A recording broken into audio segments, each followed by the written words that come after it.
Don't it? Hail Satan. Satan's pretty cool. Welcome on in. Happy Screepy Sunday. How we doing? How we doing? What are the vibes this evening? I saw some comfy vibes in chat during this pre-stream. I appreciate that. I like that. I love to see it. I'm chilling out. I've had a long-ass day at the end of a long-ass weekend. Weird week. Weird week. God. Kane Lynch was this week and it already feels like a lifetime ago.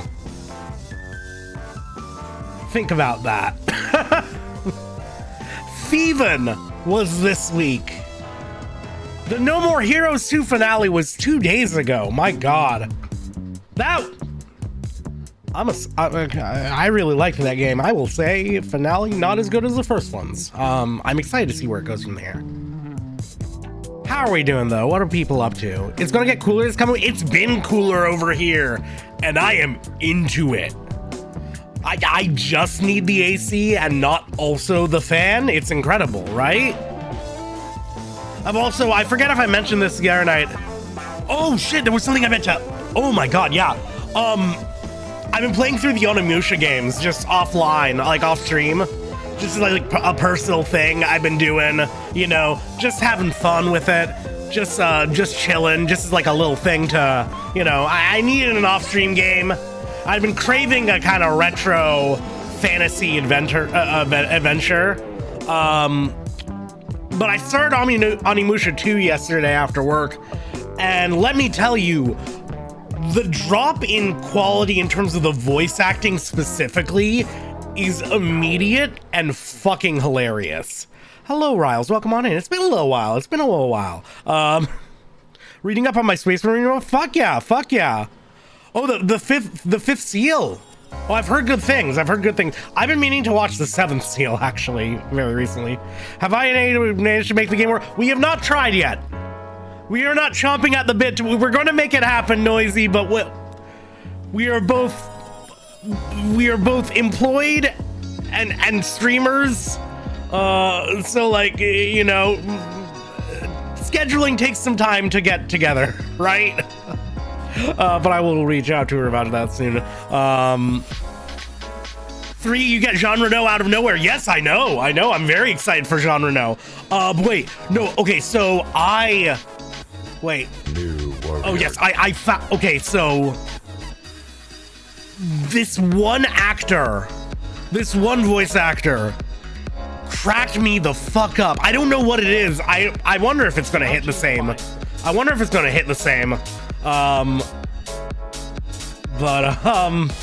I've got to share this with y'all. I'm so goddamn impressed. No, stop it. Let me skip forward. Let me get this shit in OBS. I was floored. Cause like the first game's voice cast was fine. It was decent and all. I don't know what happened for the second one. Cause from everything I can tell, like the overall production quality has gone up. But man, some of the acting is consistently rough and it's very funny. I'm appreciating it. Which actually, speaking of rough voice acting, I've got to look into it. Well, I gotta look into it a little bit more, but I have been thinking about what I'm going to be playing after I'm done with this game, not Onimusha 2, Justice for All, because I do want to play something else between Justice for All and Trials and Tribulations. So I want to do something kind of RPG, and I think it's an RPG.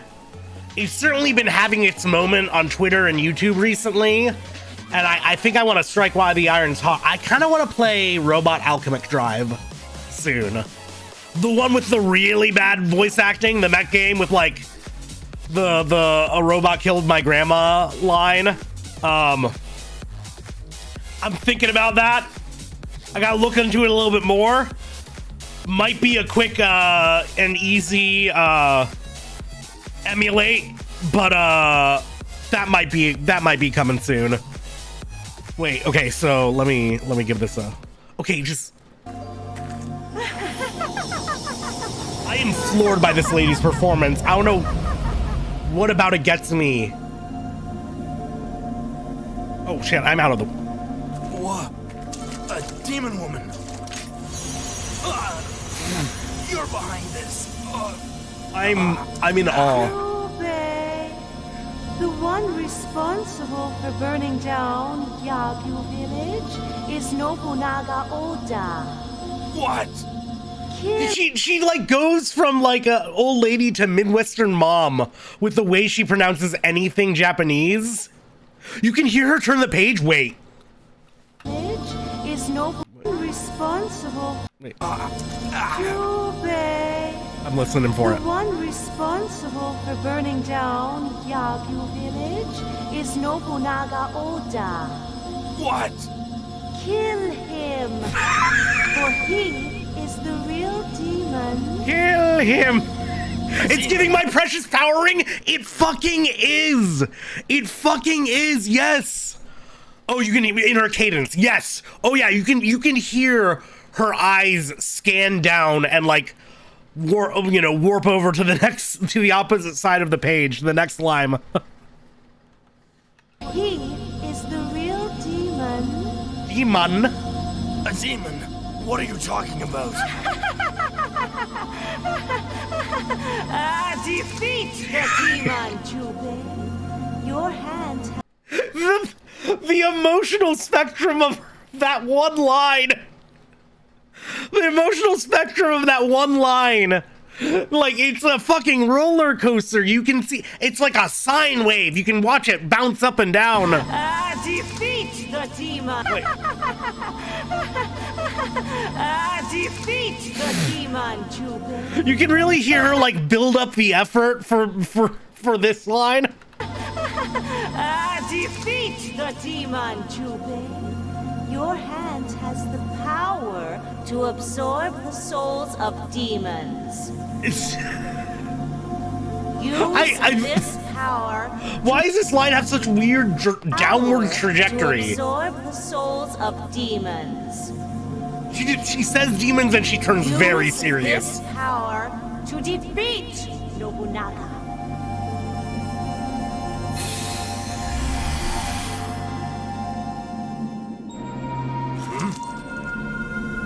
Five sacred orbs were created to protect humans from the demons.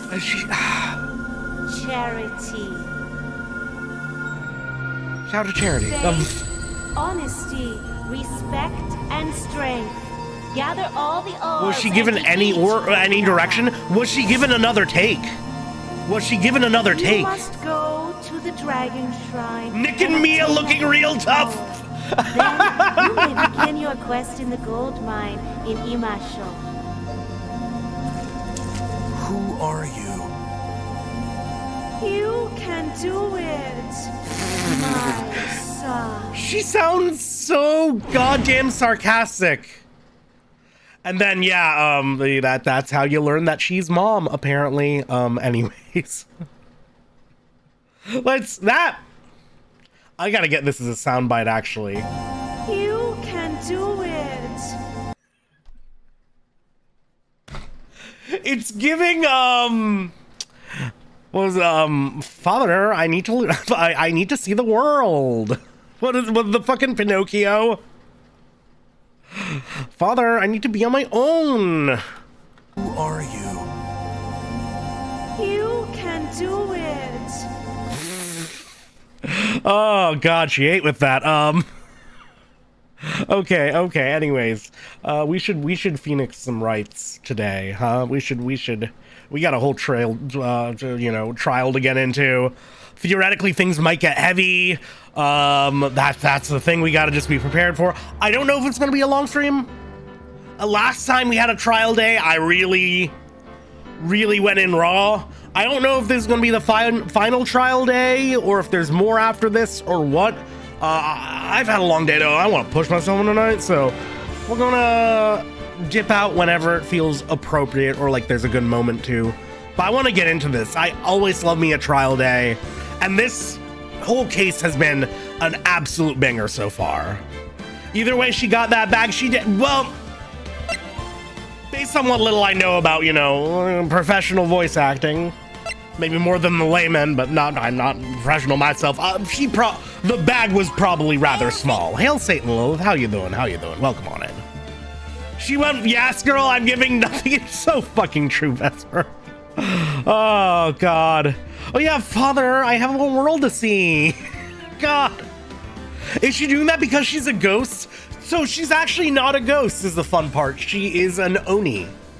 The Yakuza series, really, like, or not Yakuza, the Onimusha series is very, very precise about the distinction between Oni and demons. Demons are named after Shakespeare characters. That's how you know. Yes, that is the one where Pinocchio gets shot and they find out that he's a wooden boy. By the cat. The cat with a musket, anyways. Oh, back to Strong Sad. Fuck yeah. Good evening, Mr. Wright. What's wrong? You look ill. Okay, so when we last left off, we had met Matt On Guard's evil alter ego, where he puts up the emo hair flip, and he's got some scars, and he's a bad boy now. So we've learned his secret, and we know that he did indeed hire Shelly to kill her.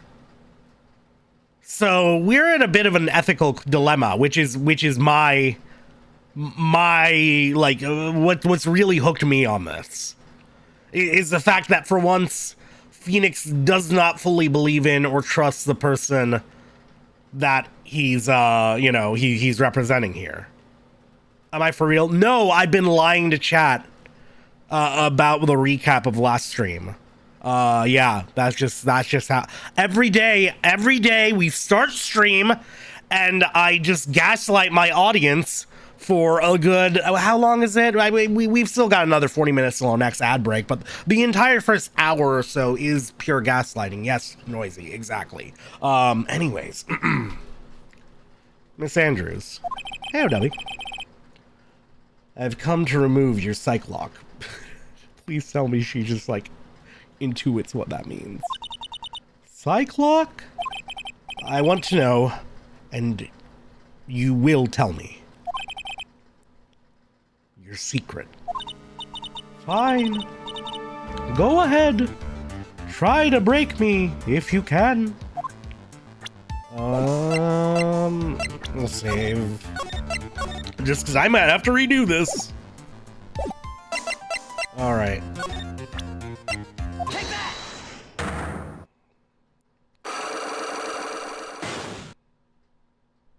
Oh yeah, just the one. Why frame him? Can you please tell me why you framed Mr. On Guard for the murder? I've already told you countless times. It's because I thought Matt was the killer. No, that's not it. I know you have a personal reason to dislike Mr. On Guard. Ms. Andrews, you may think I didn't hear it, but I know you said something earlier. You said revenge. So you are saying I was taking my revenge out on Matt, and that's why? What an absurd idea. I don't have anything I want to take revenge for. Ms. Andrews, a woman who lives by being dependent on other people. There is something or someone in her past that would make her take revenge. And that'd be Celeste. Take that! Some of this we did last week, but it's been a while. Celeste. There's only one catalyst that could cause such strong feelings, and even revenge. And that is Miss Impax's suicide. What are you trying to say? Celeste was Juan's manager. On top of that, the one who hit her suicide note was also Juan. What does all this have to do with Matt? You're right. You haven't mentioned him yet. But for you to hate Mr. On Guard, it would mean that he must have had some relation to Miss Impax in her suicide. Can you explain to me what this relation between Celeste and Matt?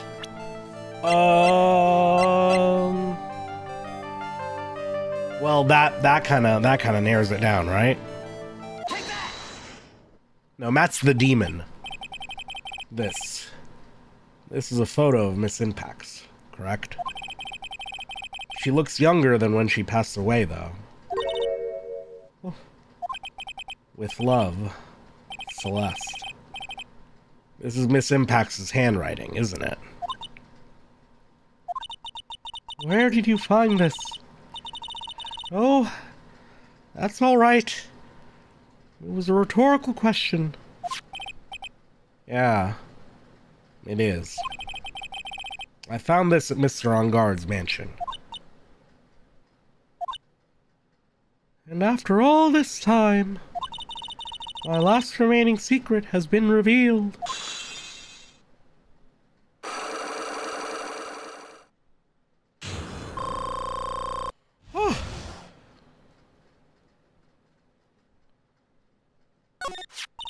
Celeste. She was supposed to get married to Juan. Yes, but I heard that it didn't work out. Because Mr. Corrida didn't want to get married to her anymore, right? Yes. Because of Matt. Because of Mr. Engard? What do you mean? I think I can see where this is going. Celeste. She was Matt's manager a long time ago. She was the happiest woman in the world at the time. I was working part-time back then, and I often saw the two of them together. I wonder if this was this before he got the scars? Well, that is literally a crop of this photo. Okay. So that's why. With love, Celeste is written on the frame of that picture. Say for a couple, wouldn't say. It wasn't anything as splendid as that. Celeste was being used, toyed with until she was thrown away. That's so horrible. Matt's entire image is built around how nice and wonderful of a man he is. A scandal would have destroyed that, which is why Celeste, in her kindness, moved over to Worldwide Studios. And that is where she met Juan. She seemed really happy with him, even happier than when she was with Matt. Celeste and Juan were such a good match that they were even planning to get married. And then it was suddenly called off. On the night Juan called their marriage off, Celeste, she killed herself. And that's why I framed Matt. It was revenge for Celeste and for myself. I was a little thrown off of this plot point because I thought Matt was 20 years. No, he and Juan are the exact same age. It was part of their rivalry, actually. I'm sure even you can guess why Juan called the wedding off, right? Matt confessed to Juan about his relationship with Celeste. What, hey, she's my ex? Or is Juan just, like, really into purity? Because fuck that, in that case. I see. So that's what happened. I mean, the only one who thinks it's a bit weird that Celeste was dating her client serially? Yeah, no, it's not. That is not a good idea. I imagine it was a bit more sinister than that, probably, but I'm just saying. But since why did Mr. Corrida have to call off the wedding? Okay, here we go. I don't understand at all. It was probably because of his worthless male pride. Ew! Is there men who still have that? Juan and Matt were always fierce rivals. Matt waited for the wedding announcement and then unleashed the truth on Juan. He was aiming for when it would hurt Juan the most. Upon him his impacts. That wasn't the end of it. That day, I'm almost certain that Celeste left a suicide note behind. And in that note, she left a detailed account of Matt's various misdeeds, and so that she would never again be hurt by Matt, she chose to die. Then, when Juan discovered her body, he hid the note. But why would he do that? It's simple. Juan realized that the note was a powerful weapon against Matt. And then it would especially be damaging to his refreshing like a spring breeze image. In any case, with his pride hurt, Juan sought revenge. Revenge. There's that word again. Juan wanted to publicly disclose the contents of that suicide note. At a time that would cause Matt the most damage, of course. And that was at the press conference after the stage show. I know all about it, because I heard it all from Juan. It was so I could find out all about this that I drew close to Juan to begin with. They're quite a pair of hideous monsters, aren't they? Even Celeste's death was something for them to use in their game. That night, when I found Juan's body, it was only natural that I thought the murderer was Matt. Those two were always spying on one another, after all. As for me, I was frantically searching for Celeste's suicide note. I wanted to destroy it before it ever went public. I was going to burn it. I'd even brought a lighter. But I couldn't find the suicide note. And that's when revenge crossed my mind. Yes, I was going to bring them my own kind of cruel revenge. Also, thank you very much, Al Sounds. I'm sorry, I didn't want to stop myself in the middle of that whole thing. Toxic masculinity, giving most of the weakest plot points. What doesn't it take from us? Isn't that fucking true? God. Celeste was killed by those two monsters. So when I stabbed Juan's body with that knife, I didn't feel a single shred of guilt. Yeah, I don't blame her at all. And that's all I have to say. Well, Mr. Wright, even knowing all this, are you still going to help that man?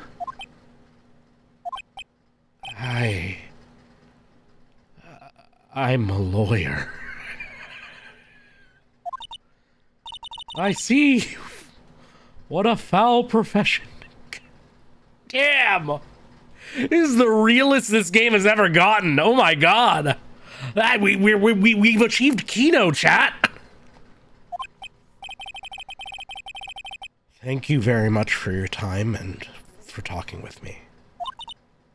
It was no big deal.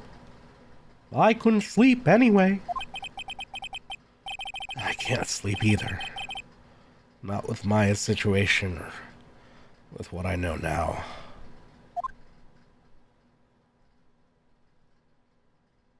Yeah, the whiplash from Big Top like us to this is fucking intense. We need Mo to bring up the moon. No. Oh! Nightmare sequence? How did I get into this mess? That's far enough! You can't run forever, Mr. Phoenix Wright! Oh! What have I done wrong? I cannot allow you to go on like this. But I'm just a simple defense attorney! Silence! You are no longer worthy of your title.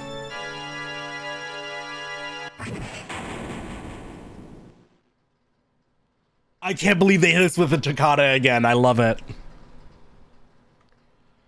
I've had this dreams before. Someplace, some time ago. As if this day was written into my destiny. No, you had amnesia, buddy. That's how this game started. Today I'll stand in court as a lawyer. To prove a killer innocent.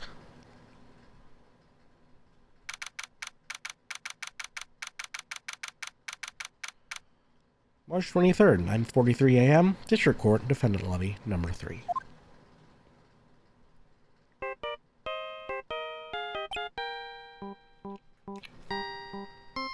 Man, they're nailing the fucking pacing on this. Oh god, you don't think about direction when it comes to a visual novel, but oh my god, they're fucking... I'm actually really wowed by this right now. Holy shit.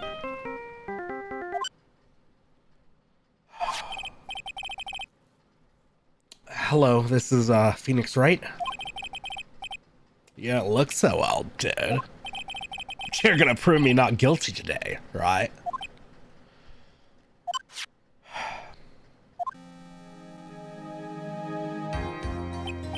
If you please, Mr. Lawyer.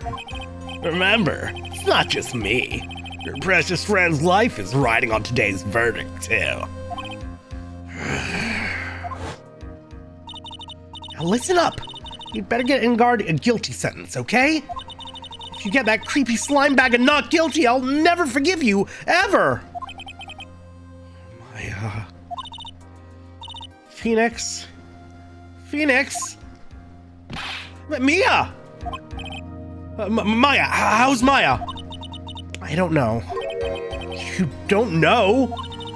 She hasn't tried to channel me since yesterday. Yeah, what? What am I supposed to do? Well, like I said, for a lawyer, the worst of times are when you have to force your biggest smiles. But you can't give up. There's still some hope left. Stop it, please. There's nothing left. Not here, not anywhere.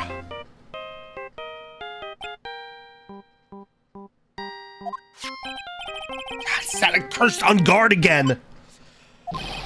Will you leave me alone? Look, don't call me anymore. I mean it. You're really mean, pal. Gumshoe, I'm really, really sorry. Where are you? They let me join the investigation team, and we're chasing after the killer, pal. Okay, so number one, he's a cop again. Second, he was fired for leaking info, and they put him on the most secure team on the fucking force. Like, the top secret. Why?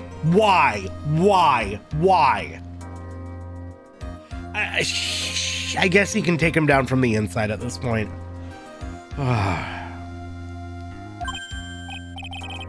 Then you have some sort of lead? Sorry, but right now we got 0 leads on the guy. But we're not gonna give up.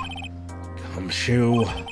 Until the trial is over, until the verdict is handed down, we're gonna do everything we can and find the killer. If we can get Maya out, then you can get on guard the guilty verdict he deserves, pal. That's true. I could do that if they found Maya first. Got that? So you have to do whatever you can to make the trial last longer. Oh. I have to make the trial last longer? If you go with Mr. Edgeworth with everything you got, then you two can draw it out. Oh, now I get it. Gooning. I believe in you, pal. You and Mr. Edgeworth can do it. We've done it more than you can count. So, believe in us. We're gonna give it all we've got, just like you. Got it. Thanks, Gumshoe. Hey, Phoenix. You understand now, don't you? You have something money will never be able to buy. Friendship. It's the strongest weapon in the world, and you have it in abundance. Yeah.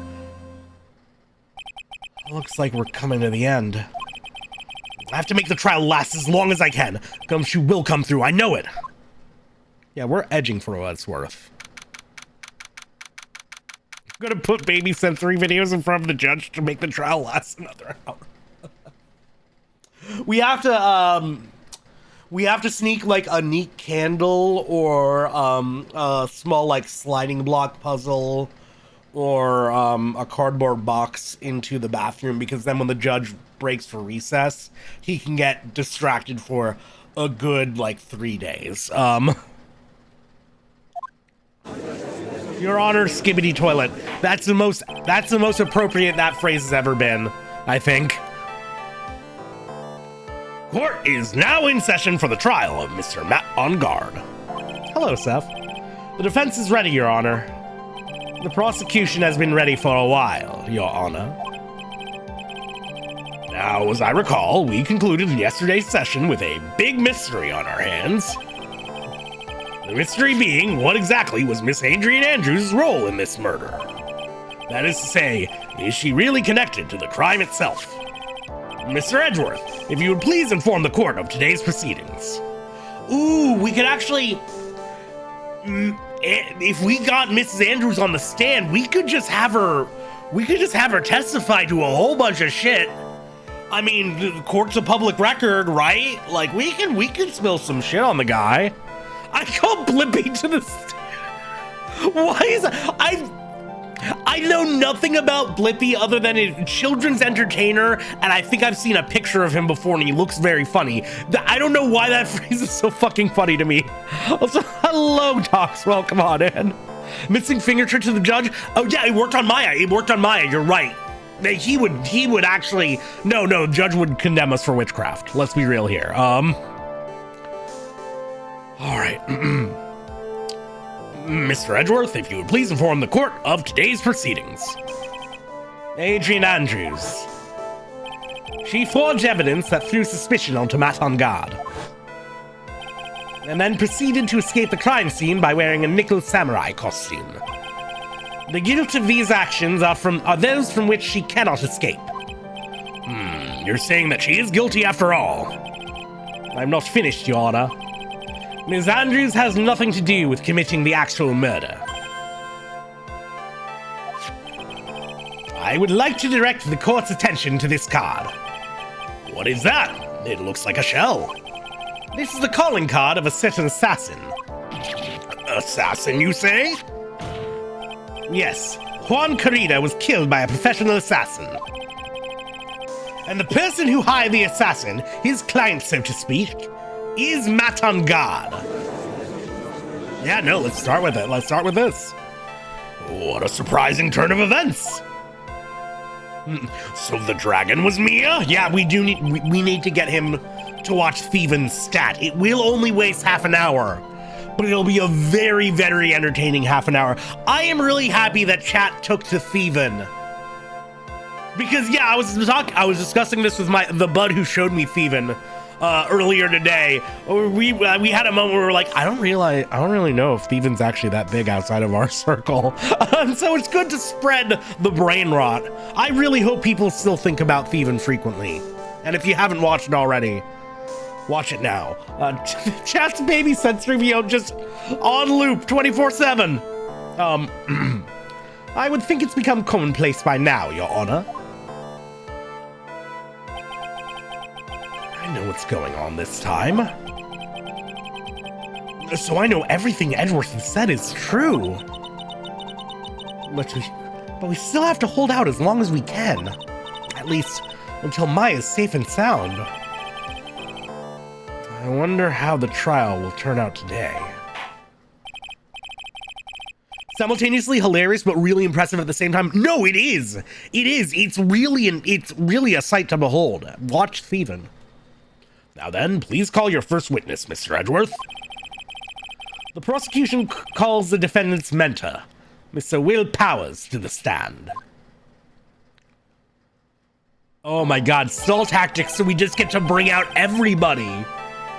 Now then, witness, your name and occupation, please. Okay, I'm, Will Powers. I'm a poor, underpaid action star.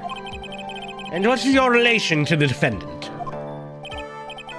Well, I guess I'm sort of a lousy mentor to him in a way, yeah. Mr. Powers? Please, you don't need to put yourself down so much. Oh, sorry, well, I'm just kind of a nothing sort of guy. On the night of the murder, you visited the defendant's room. Is this correct? Yes. I didn't know that. But, you know, I didn't actually get to see Matt when I went. All you need to do is answer what you asked. Now then, I would like you to please testify about when you went to Miss Angard's room. Okay, sure. Your Honor, I'd like to bring out all my surprise witnesses again. Shit. Yeah, it's a really good line. Fuck. Good episode, good episode. Old Simpsons holds up. After the award ceremony, I went by myself to Matt's room. Matt was standing there in front of his room and still in his nickel samurai costume. He was talking with someone. At first I thought it was the bellboy. I watched the two of them for a while, but then I gave up and went back.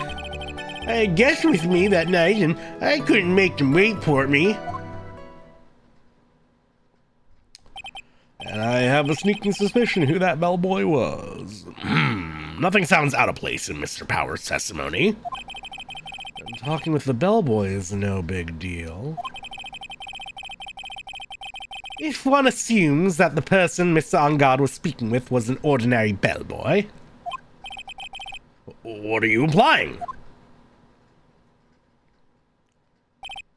Well, Mr. Wright, let's have your cross-examination, shall we? Looks like we're in another sticky situation.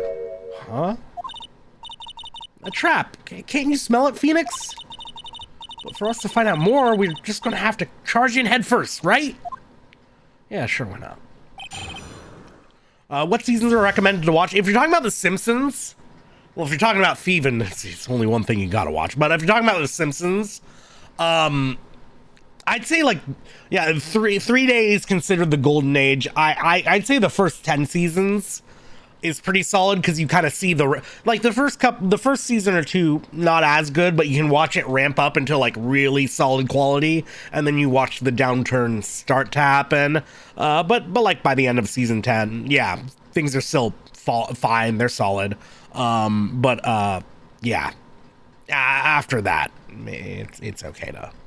It is okay to draw. There's still like fine episodes here and there. I've heard that there's been a bit of a resurgence lately, and that there's been a bit of an uptick in quality, which good on them. But yeah, season 1 and 2 are quaint but fascinating. That is a good way of putting it. Yeah. After the award ceremony, I went by myself to Matt's room. The defendant's room? Why did you go there? Well, I'm his mentor, like a big brother, sort of, and I wanted to say congrats. What's wrong? Why did you stop?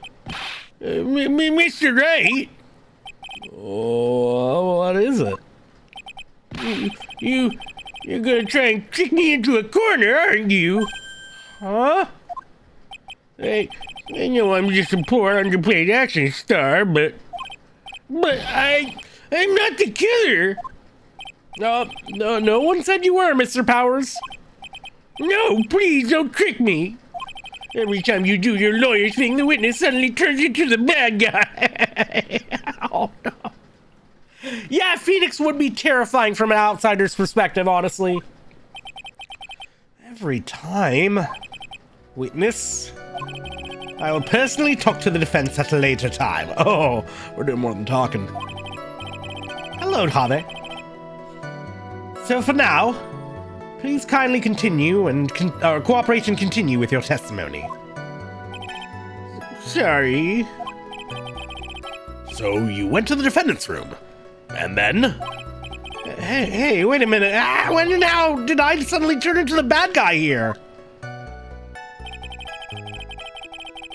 Matt was standing there in front of his room, still in his nickel samurai costume. I thought Will didn't take the stand during his case, or at least not for long. Are you sure that was Matt on guard? Yeah, I'm sure. He wasn't wearing the nickel samurai mask then. If that's the case, then he really can't be mistaken. And what was the defendant doing, standing in front of his own room? He was talking with someone. At first, I thought it was the bellboy. At first? Well, what do you mean by that? Well, he was in a bellboyish uniform and he had a bottle of juice on a tray. Sounds like an ordinary bellboy to me. Yeah, but I didn't think he was a normal bellboy. And why was that? Why do you think that, Mr. Wright? How am I supposed to know? Sorry, but I can't remember right now. Sorry. Can we amend the part where he was bringing juice? Because that wasn't going to Matt, that was going to Juan. I guess I'm gonna have to wait patiently on this one. Yeah, you're supposed to yes it. Will's an actor. He's not trained in improv. That's its own art form. Or curse. I watched the two of them for a while, but then I gave up and went back. You saw the two of them, the bellboy and the defendant, together, correct? Yeah, the bellboy just wanted to say congrats. While you were watching the two of them, did you notice anything strange? You know, I did feel something weird. I think it was because Matt, well, he gave the bellboy a tip. A tip? That's a perfectly normal thing to do. So, how long did you watch the two of them? Not more than a minute or two, I think. If him giving the tip was a weird thing, Matt's just a dick in general, and we should fry him.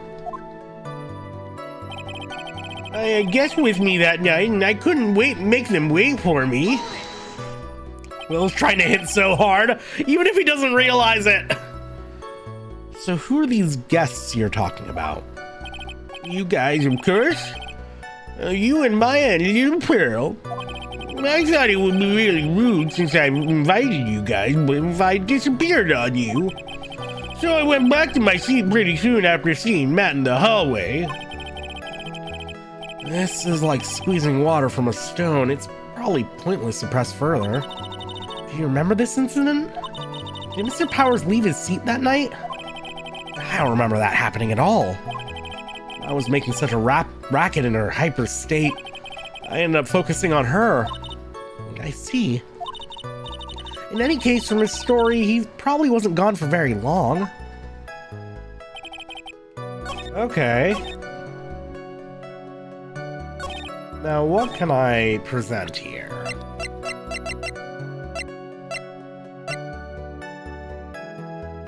Aha! Wait a second. The juice doesn't have anybody else's fingerprints, though.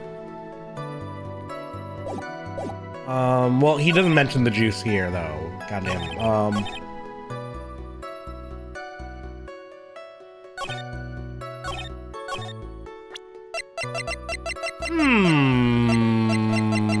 We have so much here.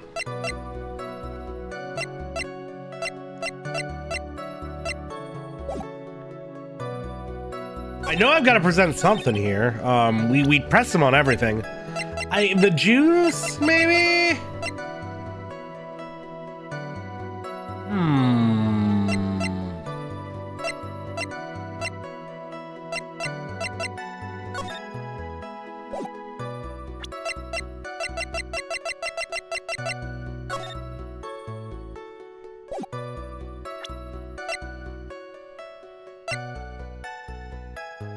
You see, I feel like we gotta bring up the thing with the juice. I don't know how the game wants me to do it, but I'm thinking he specifically mentions that the bellboy was bringing over juice, and I know that the juice ended up in the other room. That's my whole thing. I feel like I'm a few steps ahead of the game though. I don't know what it wants from me now.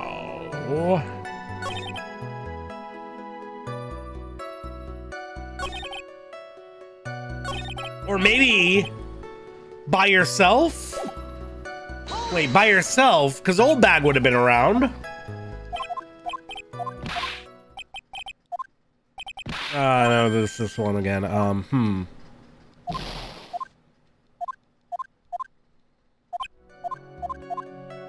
Okay, fine. Alright, current theories. The juice. It's probably not this. It's not that. Yeah, nope.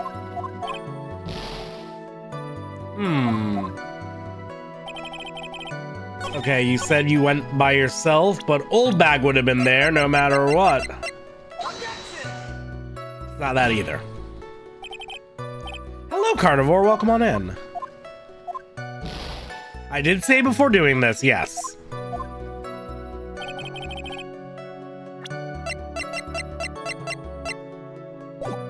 What would we even be able to...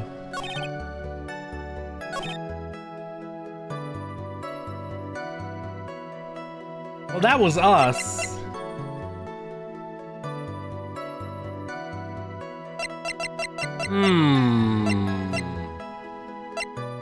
Man, I have no fucking idea. I mean, we're supposed to stall. We're supposed to stall, you know, so at least there's that.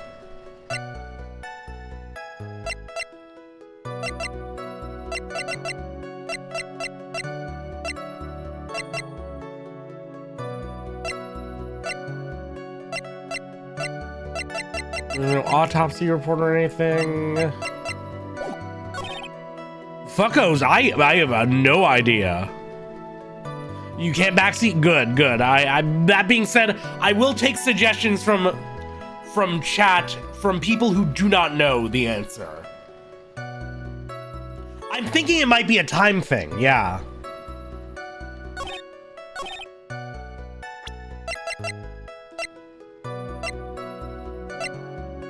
What has timing to do with it at all? The press conference ticket?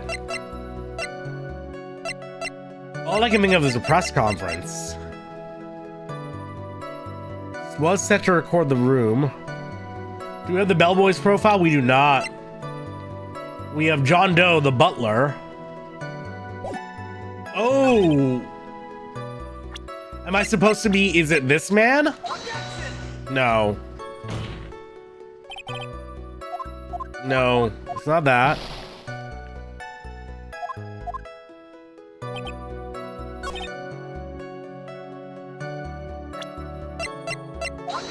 It's nothing to do with the press house. Yeah, no. His back was to powers, clearly, yeah.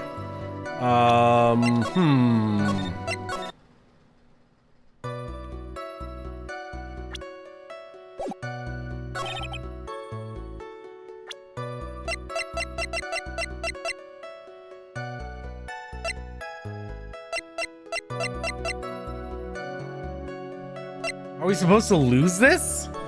I don't think the game has ever counted on me running out of trial meter.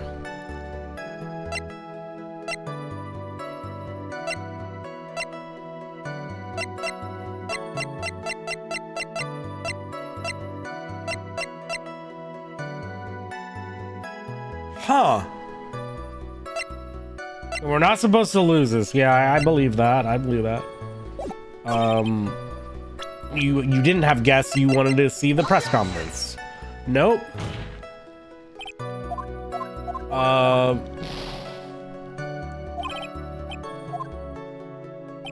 You had guests. That was Mia. Maya. Nope. I have no fucking idea. Huh.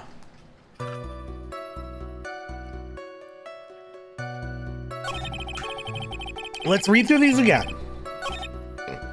After the award ceremony, I went by myself to Master Room. We can press him on this a little bit, but he just starts freaking out on us. I was standing there in front of his room, still in his nickel samurai costume. Sure, he was sure. He wasn't wearing the mask.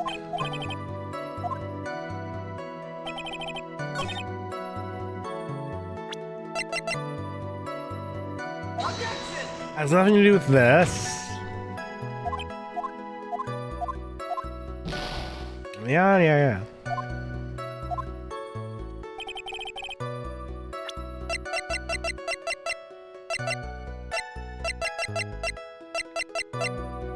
Gotta be something with a bellboy. I thought. Yeah, we're gonna keep pressing him on everything. So we didn't get much out of that. Talking with someone, I thought it was a bellboy.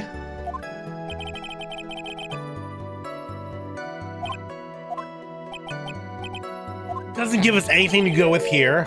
Hey, how am I supposed to? Hey, wait a second. Wait.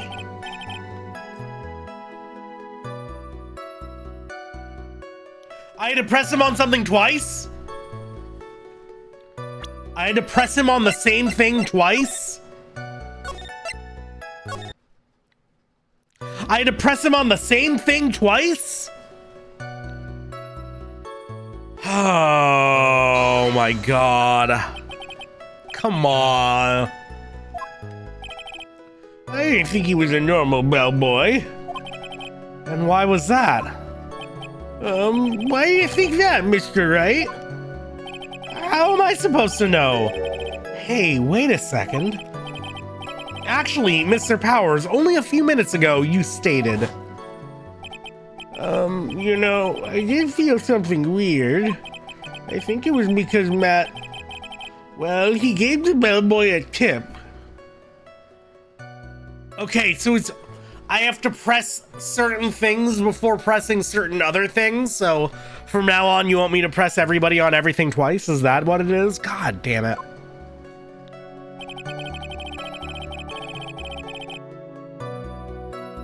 It was out of sequence? Yeah, but I went in order as a thing, Mars, because sometimes, frequently, this game wants you to advance things by pressing everything. That's... I mean, it is stalling for time. You're right. You are right. Yeah. Okay. Well then, the more you know. Also, hello, Mars. Could it be that you felt something strange about the tip-giving incident itself?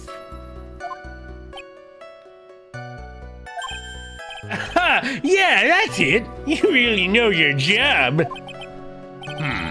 Mr. Edgeworth? Yes, Your Honor. This bellboy. He wasn't an ordinary one, was he? Perhaps we should let the witness tell us. Very well. Mr. Powers, please amend your testimony. You mean about the bellboy, right? Matt gave the bellboy a tip. So he gave the bellboy a tip. Well, what's so strange about that? Well, you see, Matt's not a poor penny pincher like me. I was trying to figure out how much it was because the tip really shocked me. How much it was? But that's when something even more surprising happened. The bellboy was putting the tip he got in his pocket. And that's when I got my first good look at the guy's face. I was really shocked. I'm afraid I don't follow at all. Sounds like Mr. Powers just surprised twice by this event. And you only remember the first surprise. Also, hello, Dark. Welcome on in. Trial's going good. Trial's going fun.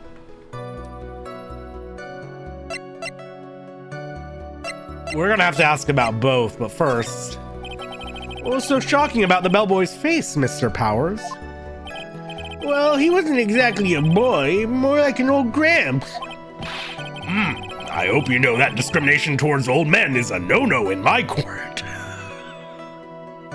The judge has never been more baby-coded! We are here for nap time, heated juice. You will observe the list of no-nos. Do not force Bailiff Meekins to give you a boo-boo. No, that's not what I meant at all. In the smack middle of the guy's face, there was a line of stitches. A line of stitches? Yeah, and it went straight from the tippy top of his head to the bottom of his chin. Almost like if that thread snapped, all the stuff in his head would come spilling out. Ah! He was there, out on guard's house. He was that butler. What is it, Mr. Wright? Nothing, Your Honor. That means On Guard was talking with the killer then. If that fact were to be exposed, On Guard would be declared guilty in a blink. Phoenix, you have to play dumb here. Pretend you don't know anything. Yes, Chief. You sure you don't have anything you'd like to say, Mr. Wright? Huh? What did you just say, Your Honor? Nothing, Mr. Wright. Nothing. We're just going around and around in circles. Now then, Mr. Powers, please continue with your testimony. Okay. Let's see what's strange about it. Let's see how much he gave him. The defendant is a huge star. He can afford to give generous tips, wouldn't you agree? Sure. But giving him that much was maybe a little too much, I think. A little too much? Would you please clarify for the court? About how much would you say the defendant gave to the bellboy? Honestly, I don't know. I can't even begin to guess. And why's that? Because you gave the bellboy a really, really fat roll of cash. A roll of cash? My man is paying for assassinations in cash. I feel like I don't know if that's the best way to do it. In person, really? I mean, you don't want to write a check. Ah, well, how interesting. That certainly was a very generous tip, wasn't it? A very fat roll of cash. That can hardly be called a tip, Your Honor. Yeah, why didn't you use fucking Bitcoin? The judge is beginning to look awfully suspicious of us. Just use Bitcoin? No, I'm pretty sure that's what it was made for.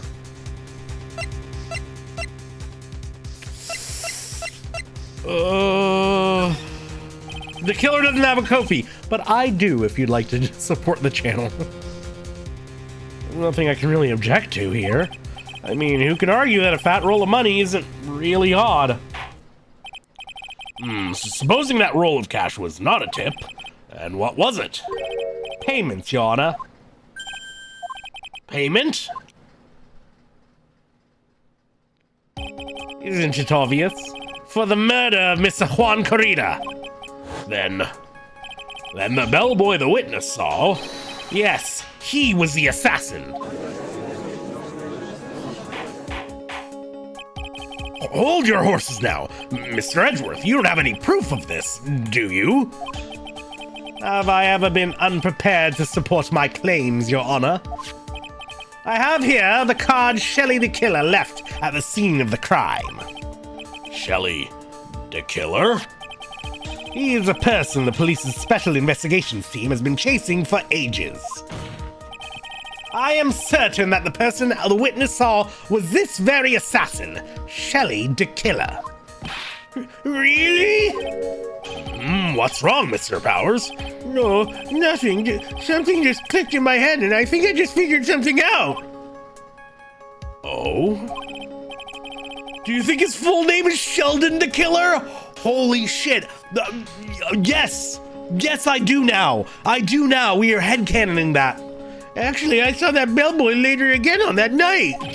What? Mr. Powers, please testify. Tell us what you saw. Yeah, sure. Right away. But we are overdue for an ad break. I think something is stuck in my dentures and I need to get it shit out. It is very uncomfortable. BRB, fuckos. We're going to do a quick BRB. Pop an ad break. Grab yourself a little water, a little snack, and we're going to get right back into it. Things are heating up. I don't know. Satan's pretty cool.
I don't know. Seems pretty cool.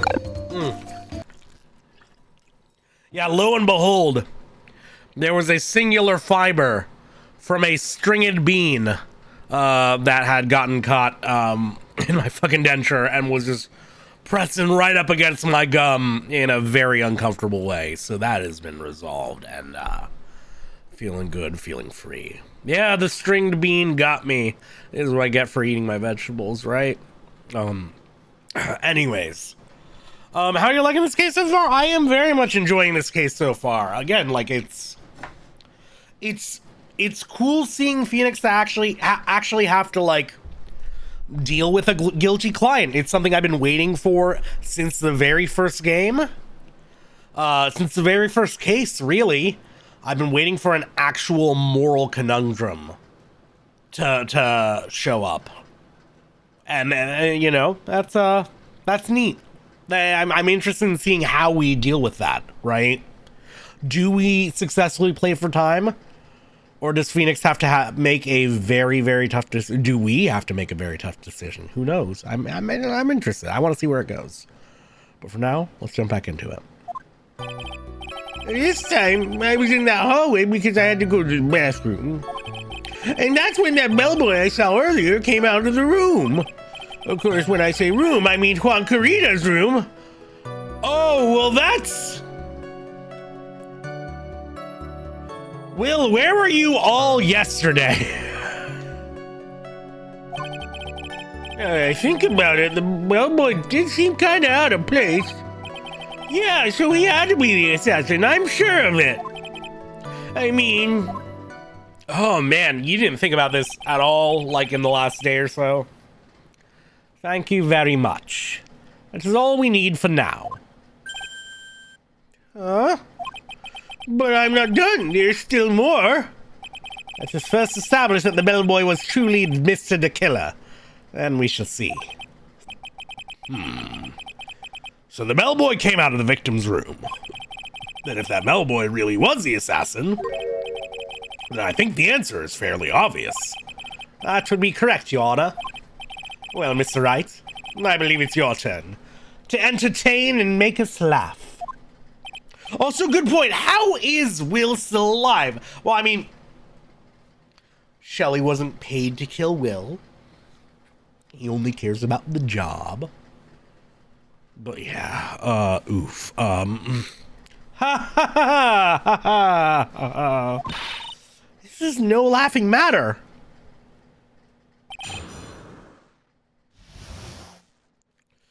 Okay, now we bring up the juice thing. This time I was in that hallway because I had to go to the bathroom. And what time was it? Well, I don't remember. The award ceremony ended around 8 p.m., right? And I went to Matt's room pretty soon after that, and then I came back. And then I went to the bathroom. So I guess maybe it was around 8:10 by that time? Well, damn, you've been zigzagging. You're not one for details, are you, Mr. Powers? Sorry.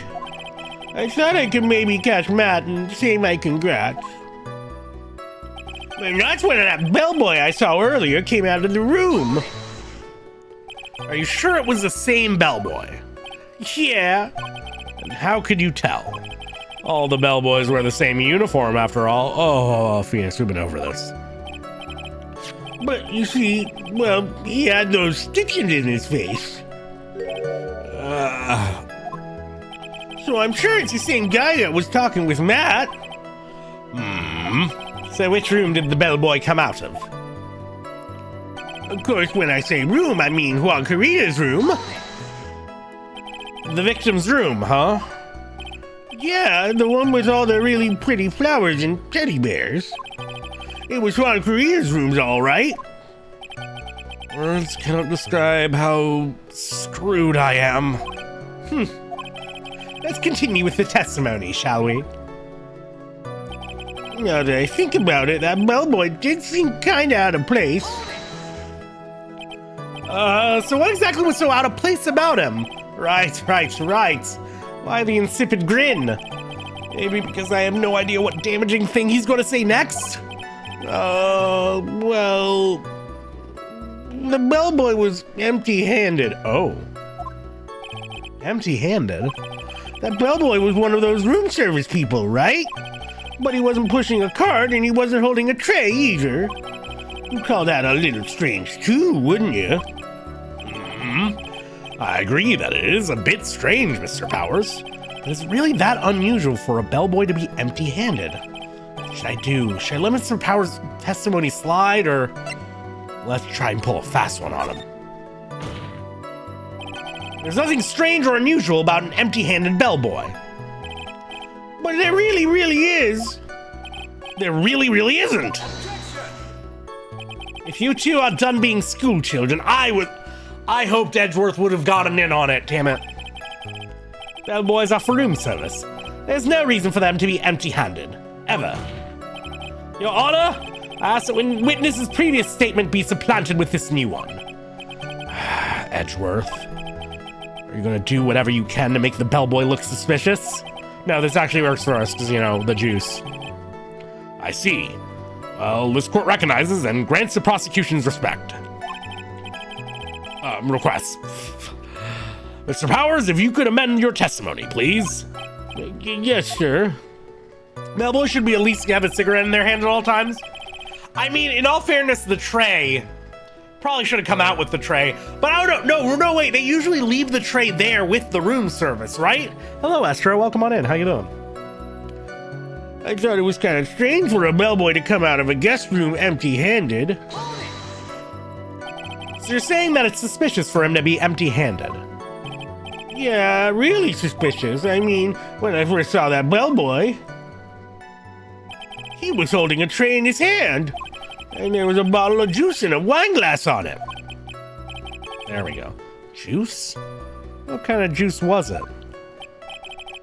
I'm pretty sure it was tomato juice. Yeah, we know where that ended up. If we could come up with some sort of reason as to why he would come out empty-handed, some sort of proof, but I think we can dodge the bullet on this one for now. Proof, huh? Sounds like another job for the court record. Hail Satan, Tora, how you doing? Welcome on in. It's like a big coaster. It's like a really big coaster, but also the tray that they leave stuff on is also intended for you to leave. You leave it out on the tray in front of your room's door for them to pick up the trash. That makes it easier on them to collect that shit, right? So actually that works. That works out. Yeah, we very easy. We will press him on the last statement. Oh, never mind. That's just so he had to be these. Okay. Well, in that case, right? Wait, but okay. The question is the tomato juice evidence? Is the glass evidence found next to the victim? So that works. Or I can do the photo, which also has it in the background. It has both. The photo has both.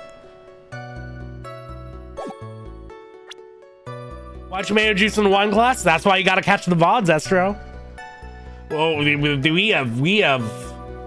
Actually, I don't know if that in particular has been addressed within this. I think it's a whole, like, you know, they censored the dub so it wouldn't be, it was supposed to be wine, and this is how they deal with it. But maybe Juan Carita was just living, you know, a very clean lifestyle. My partner and I have been saying juice, good. Like Willie Nelson. What? Fuck. That way, that's Willie Nelson. Wait, the thing in the attic? The guy in the attic? What? The shaving. The shaving. Oh, that was his. Oh yeah, that is his name and show. I forgot. Fuck. It's a really good bit. Juice. Okay, here we go. Mr. Powers? Yes? You're easily influenced by other people's words, aren't you? As soon as you heard that the bellboy might have been the killer, you got caught up in believing it must be true. But isn't he really suspicious? He's got all those stitches and... So, a baseball has stitches. Are you saying all baseballs are suspicious because they have stitches? Oh God! Wait, this is...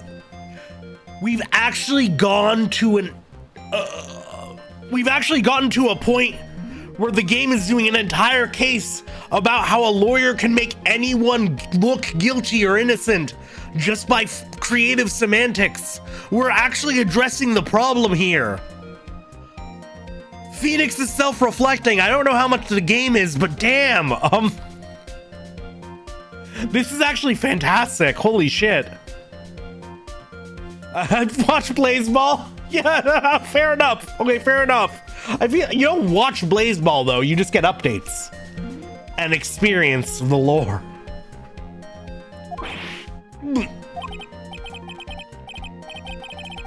Well, there's also, but what about him being empty-handed? I would like to ask the court to please take a look here. This is the crime scene. There's a wine glass sitting next to Mr. Corito's body. The liquid inside this glass is tomato juice. And now, if you would look at what is on top of the table in the lower right corner here, anyone can clearly see that it is a tray with a bottle of tomato juice on it. Look at this tall juice glass! The bellboy had just brought this to Mr. Corito's room. He left the tray in the room, which is why he was empty-handed when he left. But that would mean that the bellboy had seen and left a dead body in the room. But can you prove that Mr. Corito was already dead at the time? Mr. Edgeworth. Yes.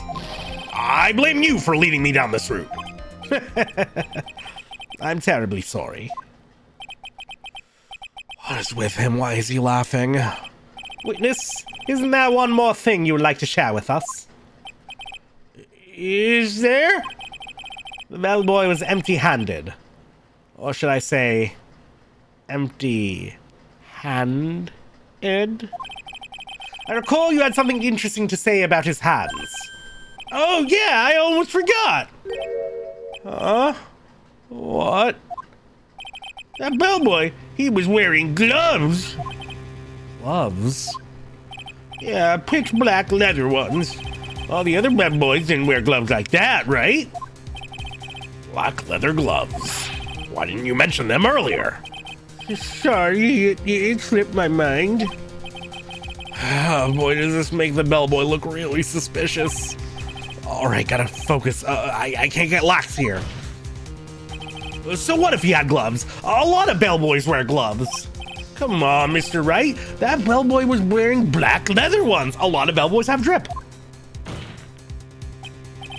So, a football is made of leather.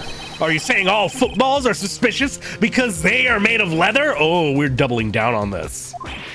But that man, he received a large roll of cash from the defendant. And then he was seen leaving the crime scene wearing black leather gloves. If the glove doesn't fit, you must acquit. I was about to say we're basically pulling the Chewbacca defense, which is incredible that we're actually going here. Wait. Oh no, we're OJ's lawyer. We're the problem. We're the problem. We're the problem. That's why this is the best case of the fucking franchise. Holy shit. Oh, man. Oh. I don't think that even someone like myself can believe he was just another bellboy. Oh. It seems that we have finally come to an understanding. Now then, witness, please continue with the rest of your testimony. The rest? Oh, yes. Please tell us more. Okay. This game is great. Yeah. Matt Ongard's book, How to Kill Juan. No, it would be If I Killed Juan with an Assassin, right? After leaving Juan's room, the bellboy went and knocked on Matt's door, just like that. He gave something to the person inside the room. Then the old guy just left without even going into the room. After that, I went to the bathroom and then back to my seat. We get a bag and our client writes an extremely best-selling book. Yes, exactly. If in really tiny writing. So the bellboy, after leaving the crime scene, next went to the defendant's room? Yeah, I kind of saw that all by accident. Some accident? I'd say you saw too much. And all of it was suspicious to high heaven. I think it's safe to say that we can no longer consider this bellboy to be normal. Now then, let's get started, shall we? Mr. Wright, your cross-examination, please. Yes, Your Honor. Oh, boy. After leaving Juan's room, the bellboy went and knocked on Matt's door just like that. Oh, whoops. Is that what you saw while you were busy spying? Excuse me. I may be a poor underpaid action star, but even I wouldn't stoop to spying. Well, I think the point is, where did you watch all this from, Mr. Powers? Oh, from the door of the bathroom with my left eye. Sort of a sneaky spy-like. I knew he was spying. Please, does it really matter if he was doing it underhandedly? What did the bellboy do next? That's all I care to know.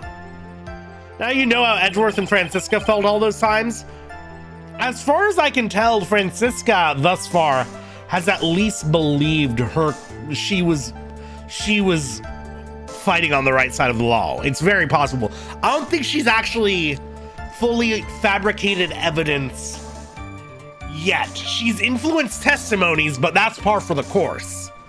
That's just standard practice here. She's done things to help make sure she gets to the verdict she wants. But thus far, she seems like she's been legitimately surprised when we've proven that things were not how they have seemed. I'm hoping. I'm thinking. I'm hoping. I want some redemption for Francisca.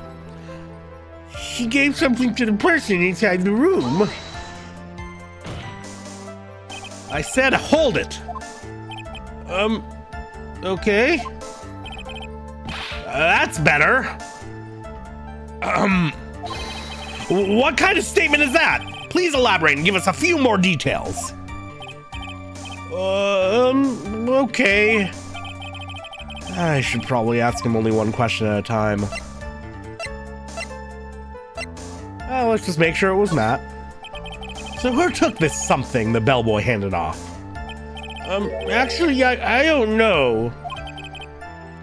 What do you mean? I'm sorry, I only saw the person's arm. Only an arm? And you're saying you didn't see the person's face? Yeah. Well, it was Mr. Engarde's room, correct? So it could have only been Mr. Engarde himself, I'd say. And then, what did the bellboy do after that? Oh, so after he gave the person inside the room the thing... No. We don't know that. It could have been Adrian. But also, I want to hear about what this thing was. I said hold it. Oh, yeah. Hold it. I say hold it. All right. I kind of want to know what don't ask anything's like, but he gave something to this person? Yeah. And what was this something? If I remembered what it was, I wouldn't be calling it a something, would I? Well, this implies that something was removed from the scene of the crime. Are you sure you really can't remember, Mr. Powers? I think it was something kind of small. I would like to summarize the testimony up to this point, if you don't mind. When the bellboy left the crime scene, he immediately went to the defendant's room. There, he handed a small item of some sort to the person inside. As for the person who received the item, all you could see was the person's arm. Yes, it was just like that. And Mr. Edgeworth, is all this really that important? Of course, Your Honor. I think this is of the utmost importance. It's the button, I know. This is whatever was removed from the crime scene was this is when This is when whatever was removed from the crime scene was handed over to the client. Oh, also the suicide note. Well, then it definitely wasn't Adrian. Mr. Powers, please, try to remember what it was the bellboy handed off. Well, let's see. I think it was... No... If you remember, please add it to your testimony. Yes, sir. Here's the thing, it's like I know what it was. I know what it was? Oh, wait. If I saw it again, I could say for sure, but I think it was some sort of wooden statue. That's not what I was thinking. I'm thinking it's the button, right? See the steam coming out of his ears? That's gone, Naughty Vogan.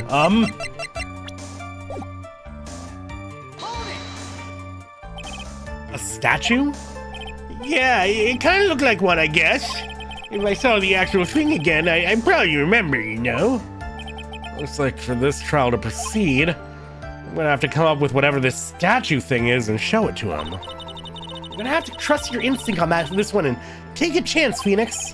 Well, Mr. Powers, let's continue with your testimony. What did the bellboy do after that? Wait, I want to see what else we can get out of him. And the old guy just left without even going into the room. Where did this bellboy go after he left Mr. On Guard's room? He opened the door to Viola Hall, went in there, and who knows after that, right? I do. After that, I went to the bathroom and back to my seat. Did you see anything strange, suspicious, or just out of the ordinary at that time? Oh, yeah, I saw that one thing. What? You saw something else? There was this jittery alien with a ray gun. He was watching Juan's door like some sort of stalker. Kinda shocked that she didn't see the killer then. I think we can forget about the... They want to stall for time, but they're not that desperate. They're not gonna bring her back. Oh, Mr. Powers' testimony just now was just as vague as his first. It's a little troublesome, isn't it? But I'm sure if you press him enough, everything will become clearer. Although, that just makes it harder on us, doesn't it? Talk about a lose-lose situation. It was one of our business. Dying.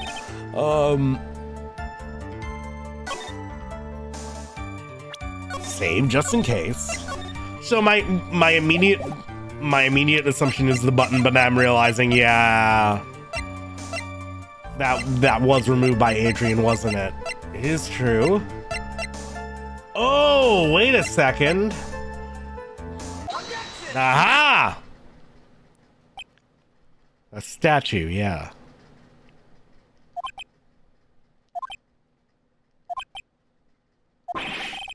What was the point of that pregnant pause? Where did that objection come from? Well, speak up. It's me, Your Honor. What is it, Phoenix? I have a feeling that something bad is going to happen once I show this. Mr. Wright, if you have something to say, please spit it out.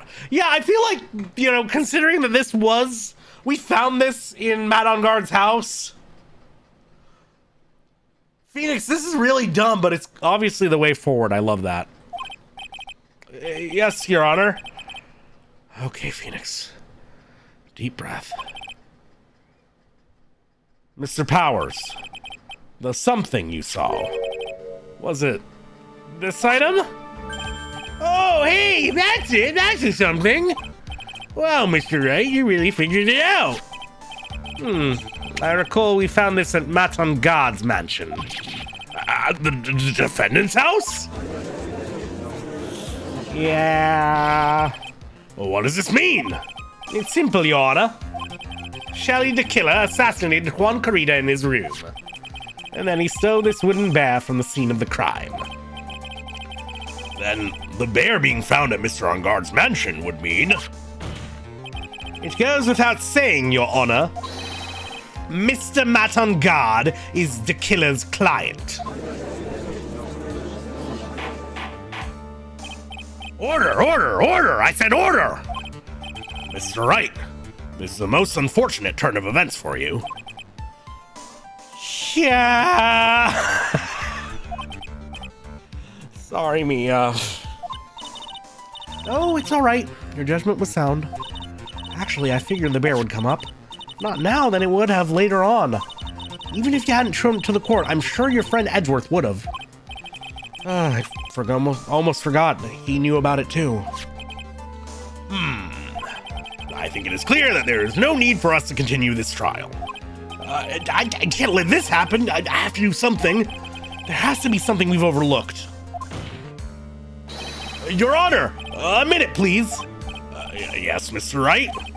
There's still a few points left that we have not fully explored. What are you trying to pull? Oh, well, we can't have that. I see the health bar coming up, so we take a save. All right, Mr. Wright. What questionable point would you like to explore further?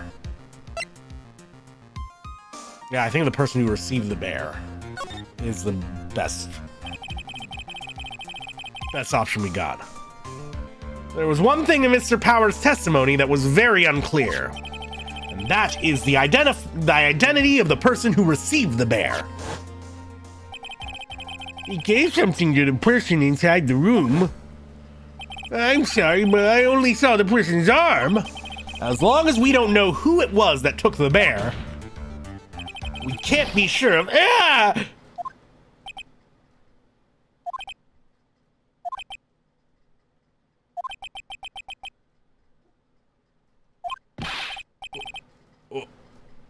What is it, Mr. Powers? If you're going to scream like that, then at least give us a good reason why.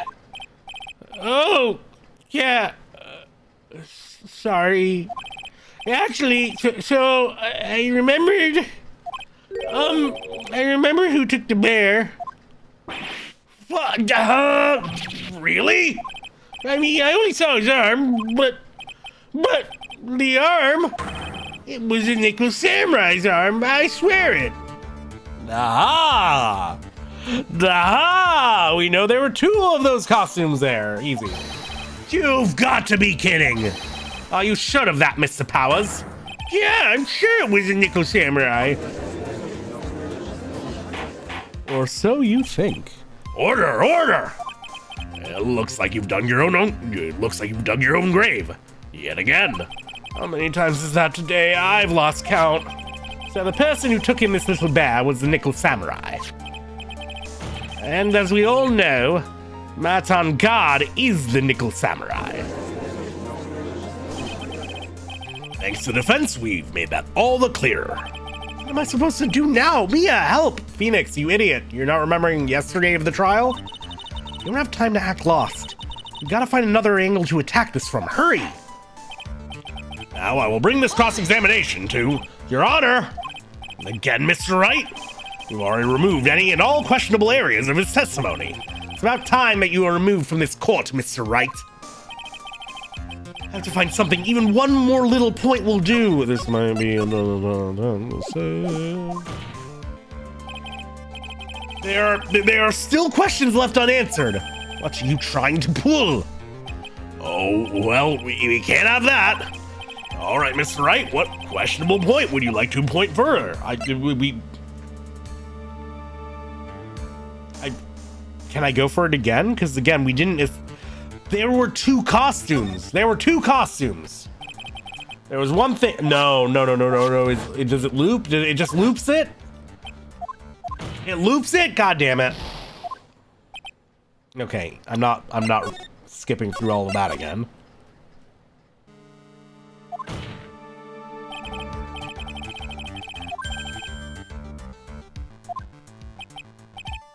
Oh boy. I'm not jobbing yet. Yet. I think it's fairly obvious that the bear itself is very questionable. The bear? Mr. Wright? This was found at Mr. Engard's mansion. However, Mr. Engard was arrested at the hotel that night. which means that since the murder occurred, he has not had a chance to go home. Oh, I think Your Honor has already figured out what I'm trying to say. It is not possible that it was Mr. On Guard who took this bear to his mansion. That's actually a good point. I didn't even think about that. Why, that's very true. We didn't consider that point, Mr. Wright. There was no way, time-wise, for the defendant to have taken this bear home. Disaster averted. You haven't gotten the best of me yet, Mr. Wright. Huh? I remember it clear as day. I remember what you muttered to yourself at On Guard's mansion. We have this area completely surrounded. There's no way for him to escape. I can't believe it. That butler, all this time, he was the killer. The killer and On Guard were working together, so to speak. And the killer was hiding at On Guard Mansion as its butler. Hell yeah, Sari Sari got that shit. Damn, good sniper. What a bold move. The bear figurine was brought back to On Guard Mansion by the killer himself. When it looked like he was about to be arrested, On Guard had him do so. I assume because it would have been bad had the police found it during their investigation.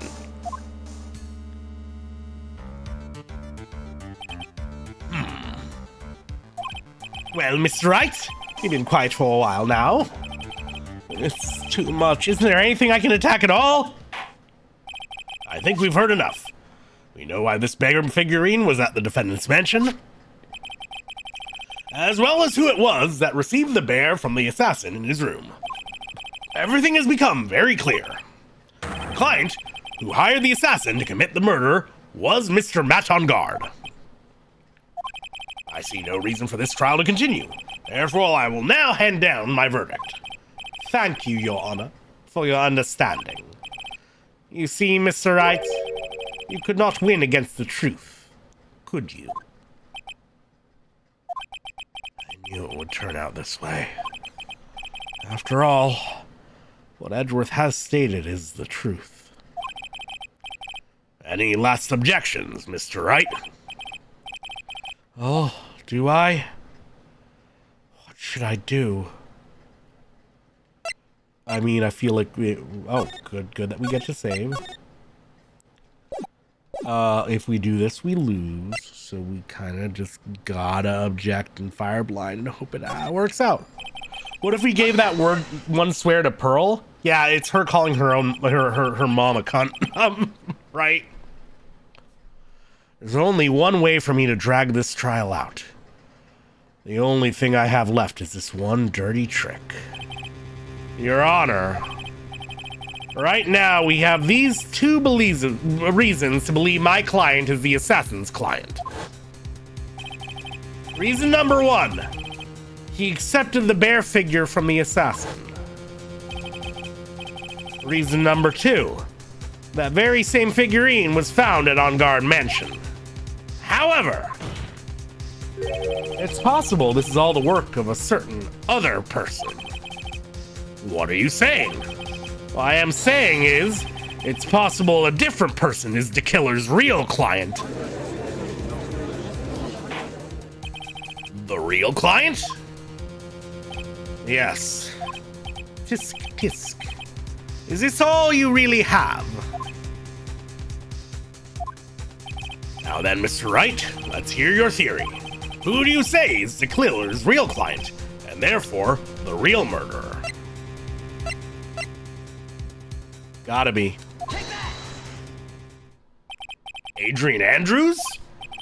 Yes, we already know that she tried to frame Matt On Guard for the crime by wearing a spare nickel samurai costume. And the nickel samurai's arm that I saw. That could have very well been Ms. Andrews. Yeah, we've been building up to this the entire time. Poor girl, it sucks to get... Listen, it sucks that we're gonna have to bring back up all her trauma. But she might be able to testify on the stand about how much of a bastard Matt is and therefore we can do some damage to his reputation before the trial's even over, right? But what about Mr. On Guard? If you would please recall yesterday's testimony, the defendant was taking a nap during the break period. That's right. Then, finding this figure at Mr. On Guard's mansion. It was a well-laid trap set by Miss Andrews. Mr. Edgeworth, what is your opinion on this? I can't even begin to count the flaws in the defense's logic. Besides which, there's no evidence to support it. However, I can't fully discount its possibility either. But then Maya's in danger. She's already in danger. We've gotta stall. But while we're stalling, we can maybe, land some blows, right? Oh, yeah, unbelievable. It's not something petty. It's a murder of all things. This is to save Maya. This is to save Maya.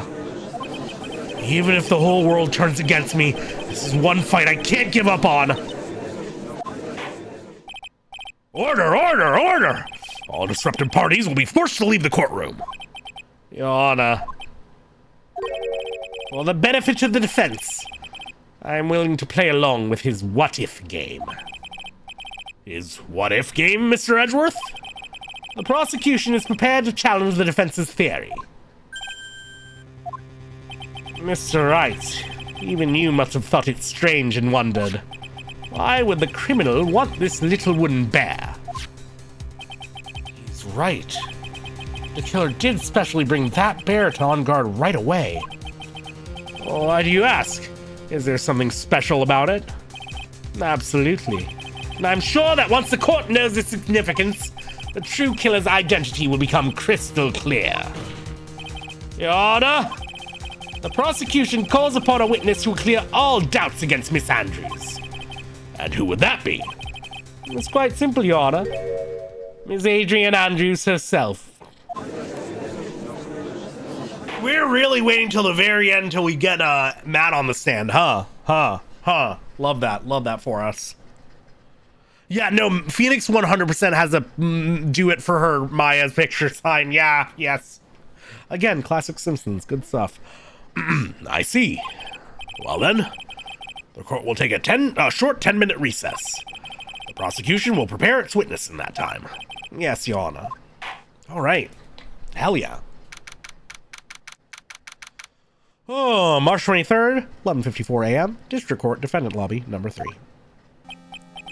Oh, I knew it was a good idea to hold her hostage. Don't you agree, Mr. Lawyer? But I never thought in your desperation you'd try to pin the guilt onto Adrian. Yeah, drink your piss chalice. I swear this demon will pay. Mr. Nick? Pearls, where's Mia? I don't know. A really strong power suddenly called her away. A really strong power?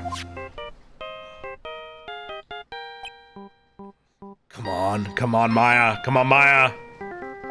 Oh, Mr. Nick, your phone is... It's from Gumshoe. How's it going? How you been hanging in there, pal?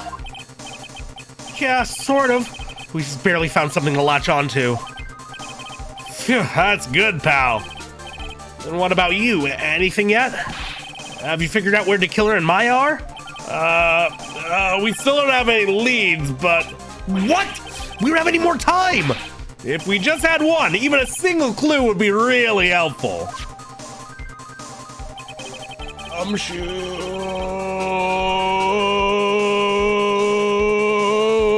I was only able to come this far because I kept thinking to myself, I've got to keep the trial going until Maya's been rescued. But have I just run out of luck this time? Is all our hope for naught? A tent! Huh? A tent? I could see a circus tent. Mia! It looks like Maya was unconscious until just a few minutes ago. As soon as she woke up, she called for me. So it was Maya that called you away. She's locked in a dusty little room right now. But I could see a circus tent outside the window about 300 feet away. Gumshoe, Is there a circus in town right now? There's only one, pal. The Very Big Circus. Fuck. Fuck. Fuck. No. No. No. We know who runs it now. No. No. No. No. It's worth it for Maya. It's worth it for Maya. It's worth it for Maya. It's worth it for Maya. If we get Maya back, it's okay. The things I do for love. Maya's somewhere within a 300-foot radius of the main tent. What? Okay, hold on a sec, pal. Hey, draw a circle on that map, about a 300-foot radius from the main tent. Hurry! And I could see a mailbox under the window just outside. Gumshoe, there's also a mailbox. Okay, what else? What else, Mia? I'm sorry, but it was a very small window. I couldn't see anything else. Felt like I was in an old office building, maybe the 3rd floor or so? That's not nothing else. I heard her. An old office building. Good stuff, pal. Okay, just hang in there. Just a little longer, pal. Wish us luck. Good luck. I'll call you later, so don't let your battery die, okay, pal? Mia. Maya's not hurt, right? She's in a pretty bad state, Phoenix. She's being starved. Gumshoe. Please hurry. Looks like we're out of time. Are you alright, Phoenix? It's only a matter of time before Maya's rescued. I can do this. I just have to make this trial last a little longer. That was a great recess. That was a fantastic recess. They just built up the tension. Man, this trial's fucking good! I'm so curious what Gumshoe thinks of how we got this clues. Yeah, because he was like, I heard. So he heard somebody say what they saw, which is, sure. Tiz, they got the tism. Yeah, true. True. We will get Maya so many burgers. Oh my god, we're gonna get her the nicest, juiciest burger, and it's gonna have some onions on it. Court will now reconvene. The killer, the man who murdered the victim, handed this to his client. From this, one obvious question arises. Why this particular item? I believe the answer to that question will provide us with the name of the real culprit. Now then, the prosecution calls the defendant's manager, Adrian Andrews, to the stand. Girl, I swear it's going to be worth it. Currently, the witness is accused of tampering and obstruction of justice. However, you have been called to the witness stand today to ascertain... Yeah, content warning. If what's inside... I'm thinking that inside the bear is a suicide note, and so, yeah, this is probably worth just saying to people, case is very likely going to get heavy from here on. You know, just for safety's sake, I'm actually going to...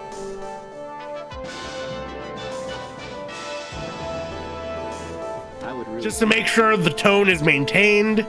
In case things get intense. If you need to dip out, I very much understand. You know, take care of yourself first and foremost. However, you've been called to the witness stand today to ascertain who exactly is guilty of murder. I understand. Very good. Now, have you ever seen this bear before, Miss Andrews? Of course I have. You have seen it before? That's right. It's only natural that the witness has. Miss Andrews, could you please enlighten the court to this bear's secrets? All right. Why? Where does she...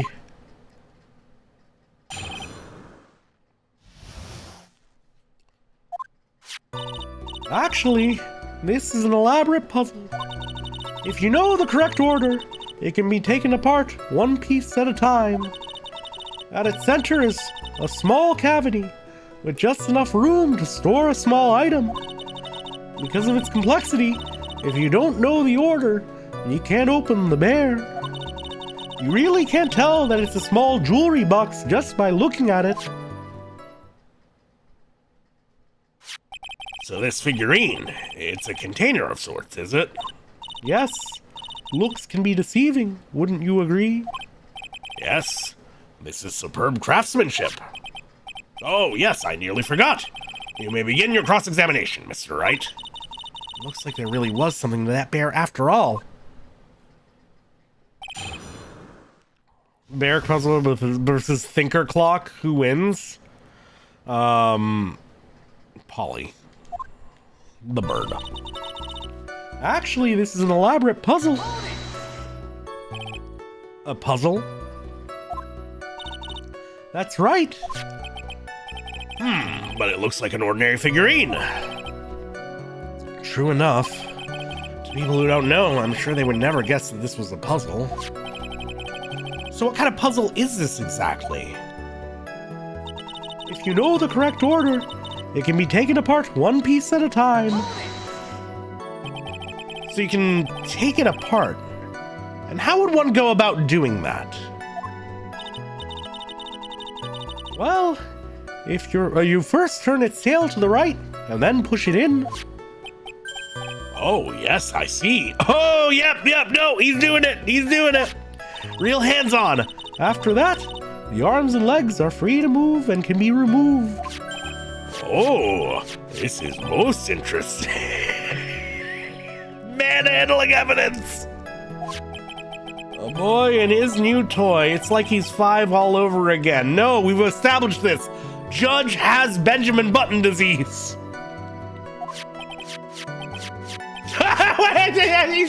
The power of his mind. Oh, don't mind me. Go ahead and carry on. Oh, I was just talking about this. The judge is so baby girl. Honestly, I think he's lost it. So what do you find after you take the puzzle apart? At its center is a small cavity with just enough room to store a small item. Is he still doing it? And how do you know about this? I know because I was the one who bought it. Huh? It was a souvenir from when a friend and I went to Switzerland. And this was a present from you? That's right.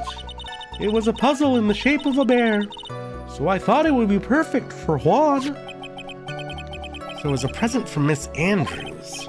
Witness, let's continue with your testimony. Because of its complexity, if you don't know the order, you can't open the bear. It was custom made. So who exactly knew how to solve this puzzle? Only the two of us, Juan and myself. It was a souvenir from Switzerland. So I doubt there are that many people with this same bear in this country. But this looks like it can be easily broken, especially if someone wanted to get at what's inside. Well, it's a toy, but it can never be the same again once it's been broken. You really can't tell that it's a small jewelry box just by looking at it. Who else knows that this bear is actually a small container or jewelry box? I never told anyone. And as long as Juan never told anyone either, then only the two of us knew. The two of you, huh? Of course, that means Mr. On Guard didn't know, right? I think this is about all I'm going to get for now. But that's actually more than enough. Wait, that makes Adrian incredibly suspicious. Obviously, we know it wasn't her, but this is something we can use.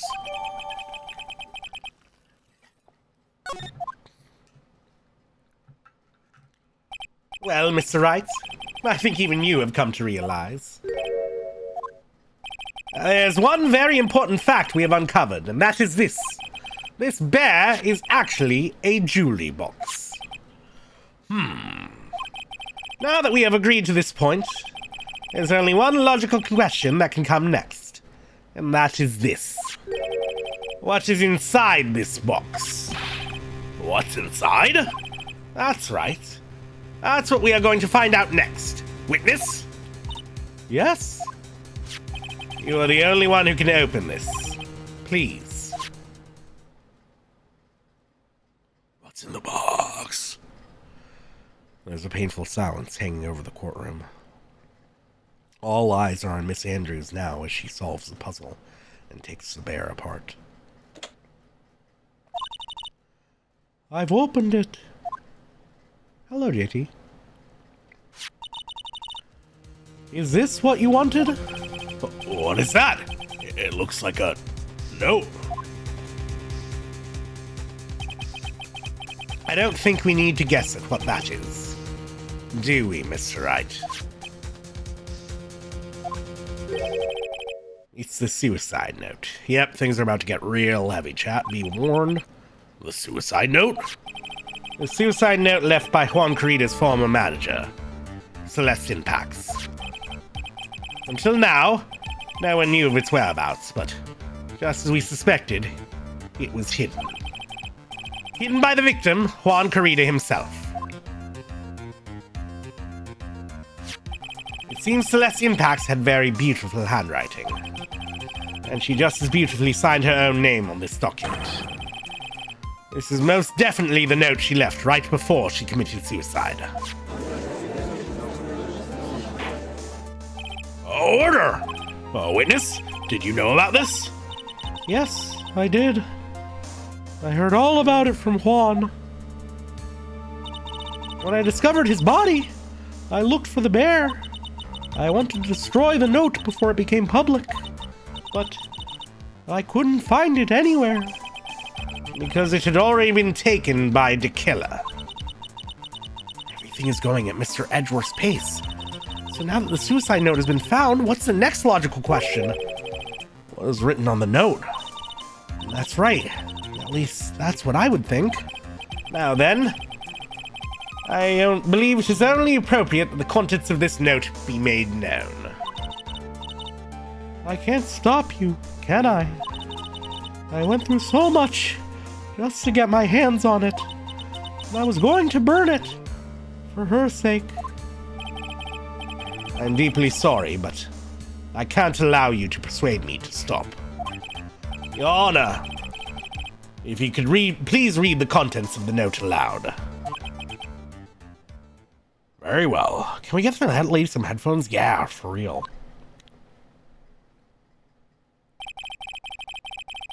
The judge's voice rang loud and clear through the deathly silent courtroom. In her note, Celestin Pax left to us a record of all that had happened to her. About being used and then thrown away by On Guard. About being engaged to Carita and On Guard's role in destroying that. And how she decided, in her despair, to end it all.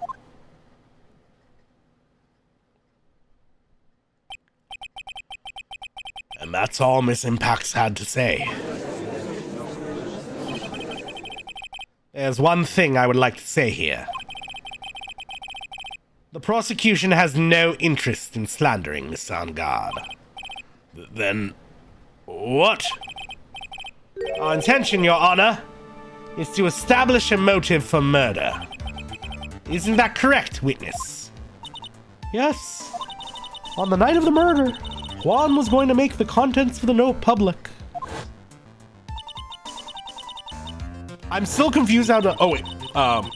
It's not auto... I'm still confused how to On Guard ruined her engagement, but maybe I wasn't paying attention. Literally, On Guard, from as far as we know, all it took was On Guard going up to Juan and saying, hey, I slept with your chick before... I dated her before you did. The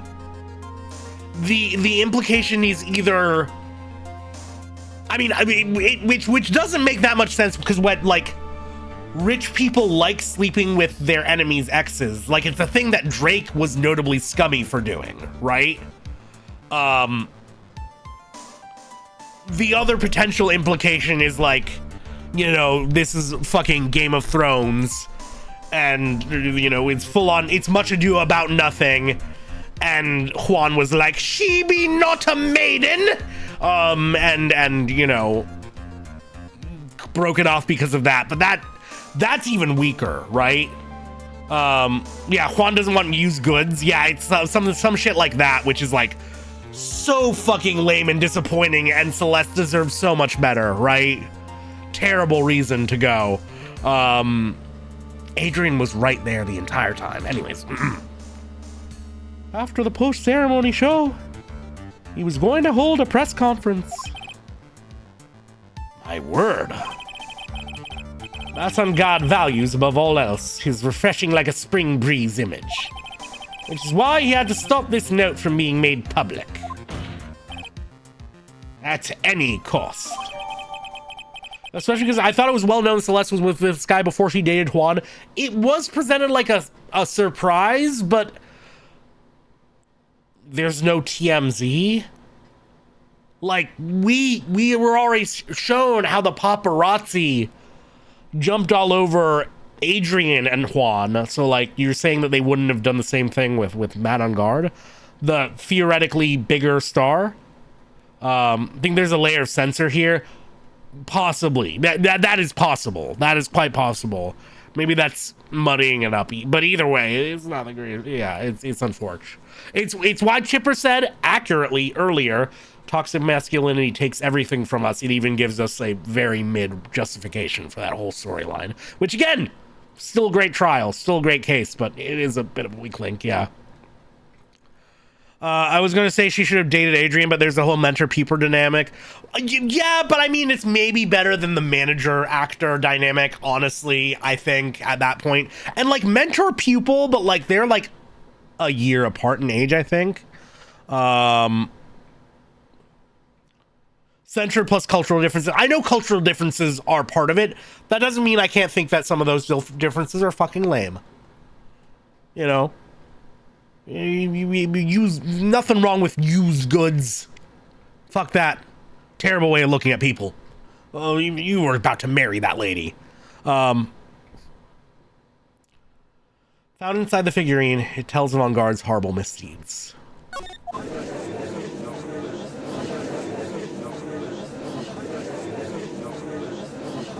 This time he even went so far as to kill someone to stop him from revealing that. How terrible. What a selfish person. No, Phoenix, this is good. I guess there are slimeball lawyers out there who will defend these creeps too. That's not good. There's no room for doubt here. Mr. the Killer's client's goal was to obtain the suicide note. And the only person who needed this note that badly is the defendant. Let's not forget that the bear within... terrible. Let's not forget the bear with the note inside was found at the defendant's house. It seems we have come to the truth at last. The defendant's motives were entirely selfish. He deserves no sympathy from anyone. How am I supposed to escape from this one? You don't. You just have to stall. Why the hesitation, Phoenix? Gumshoe hasn't called yet, so you know what you must do. I know. I have to carry on and buy him some more time. Okay, there are two deadly pieces of evidence. The figurine and the suicide note. Maybe somehow I can find a way out of this situation through one of those. Yeah, maybe. The gavel is already in the judge's hand, Phoenix. Hurry! The suicide note or the figurine. Which one of these should I pursue? Oh, I know we're getting heavy, so let's lean into it. Please wait, Your Honor. Whoa, that's a loud crowd rumble. Oh, man, look at that lawyer. He's still going at it. It's like he doesn't care that he's trying to get a killer off the hook. I think Your Honor believes that Matt on Guard killed in order to obtain this note. Yes, that is correct. Well, that seems a little strange.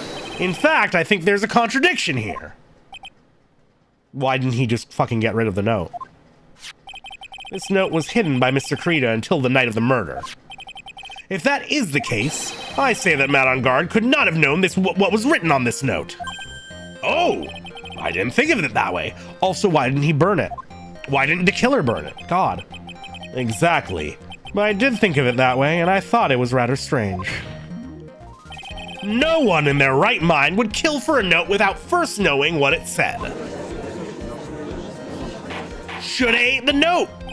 I mean, if we're being real, and I meant to say this earlier and I didn't get the chance to, fucking Juan should have set up...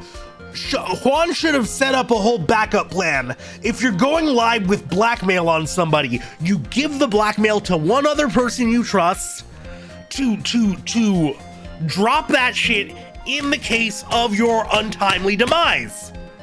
Shoe Nice would eat the note, yes, ready, set, Shoe Nice, and they would munch.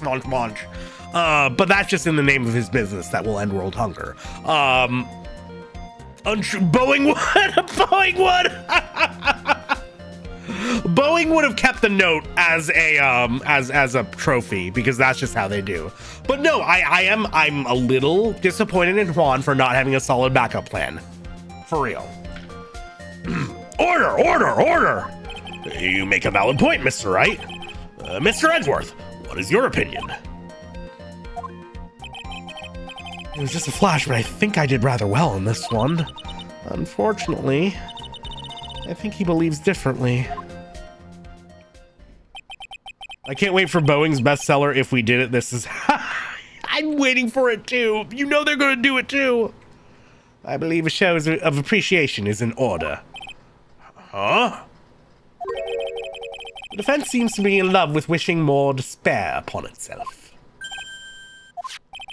I would like to direct the court's attention to this. What is that? It is a very small video camera, Your Honor.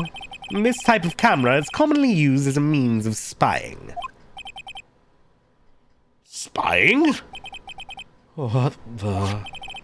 I thought that spy camera was in my possession. We both know about it, Phoenix. Matt on guard and the victim both thought of the other as their biggest rival. They even went so far as to use this type of item to find each other's weaknesses. And?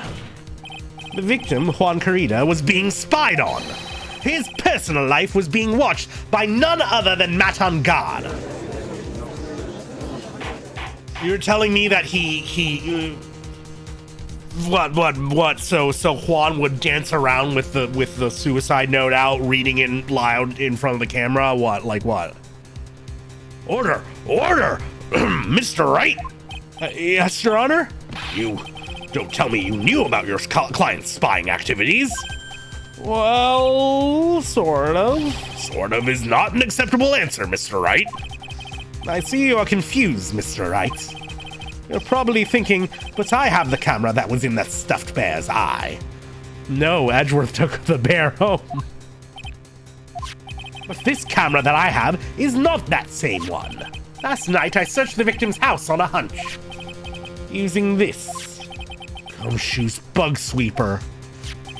By the way, Mr. Wright, the defendant's fingerprints were found on this camera. Matt on guard's fingerprints were on there? Well, Phoenix, looks like those cameras were hidden all over the place, huh? What am I supposed to say to that evidence? I think this is the end. It's fairly obvious that Mr. On Guard learned of the suicide note through this. He was watching the victim all along. You got me good this time. I don't have anything to counter that. Hey, now what's that lawyer thinking? Mommy, is the man the bad killer guy? Shush, stop, don't look at him. The way he's sweating, it's just so, ew, nasty. Phoenix? Yes, Chief? Have you figured out what you're going to do next yet? What I'm going to do next? Is running away like a frightened child work? I know it seems like Mr. Edgeworth is very close to putting the lid on this case, but in his eagerness to prove his point, he forgot one very important thing. We had a hiccup, but we're back, and I love to see that. Fuck yeah. Oh, hell, what is it, Maya? Or Mia? There's a piece of evidence that he really should investigate. Something he should investigate? I would really hate to see the good prosecutor get scolded for not remembering to look into the item when he had the chance. Why are you speaking in riddles all of a sudden? We'll save just in case. All right, I think this time we finally understand everything. Well, Mr. Wright, you don't have any further objections, do you? Haha! What is this piece of evidence that me is talking about. Maybe the radio transceiver.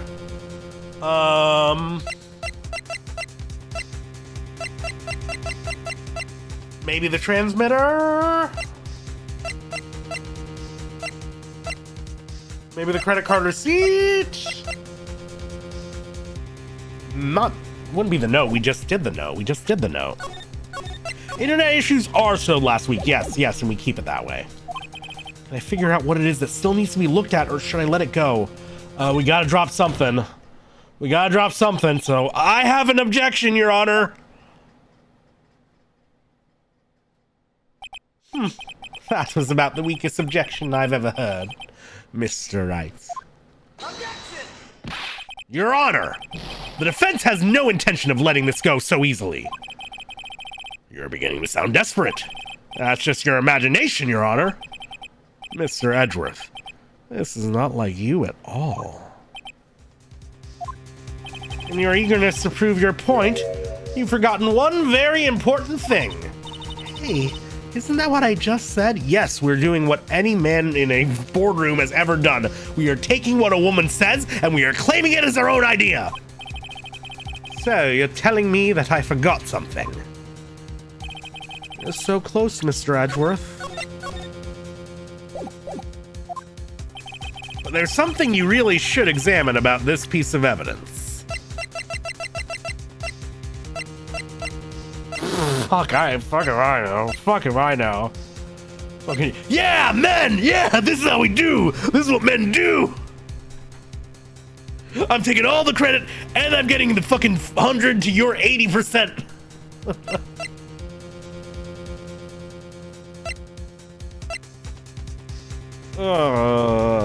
I have no idea.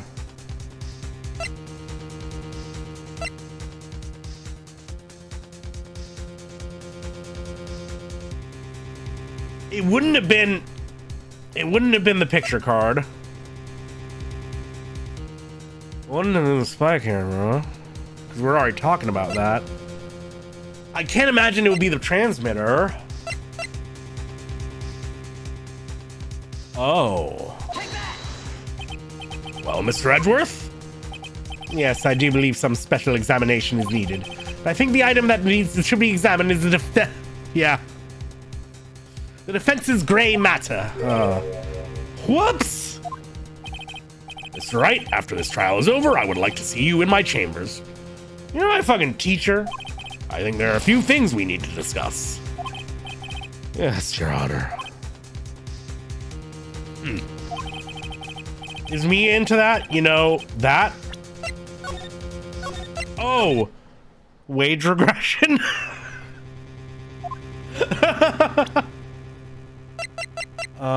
It wouldn't be the fucking transceiver, right? Or would, because we've already brought up the killer. No. No.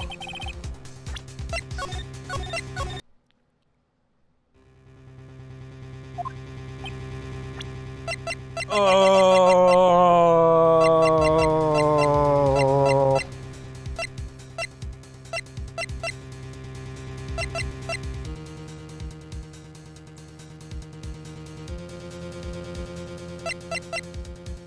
Would it be the note?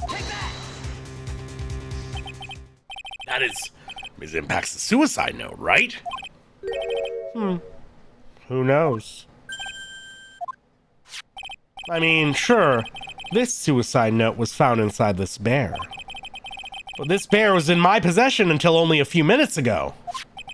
Which means the handwriting on the suicide note has yet to be analyzed. Oh. So, as to whether this pivotal piece of evidence was really written by Mrs. Impacts or not. I mean, Edgeworth made a whole big thing about her signature and how beautiful her handwriting was.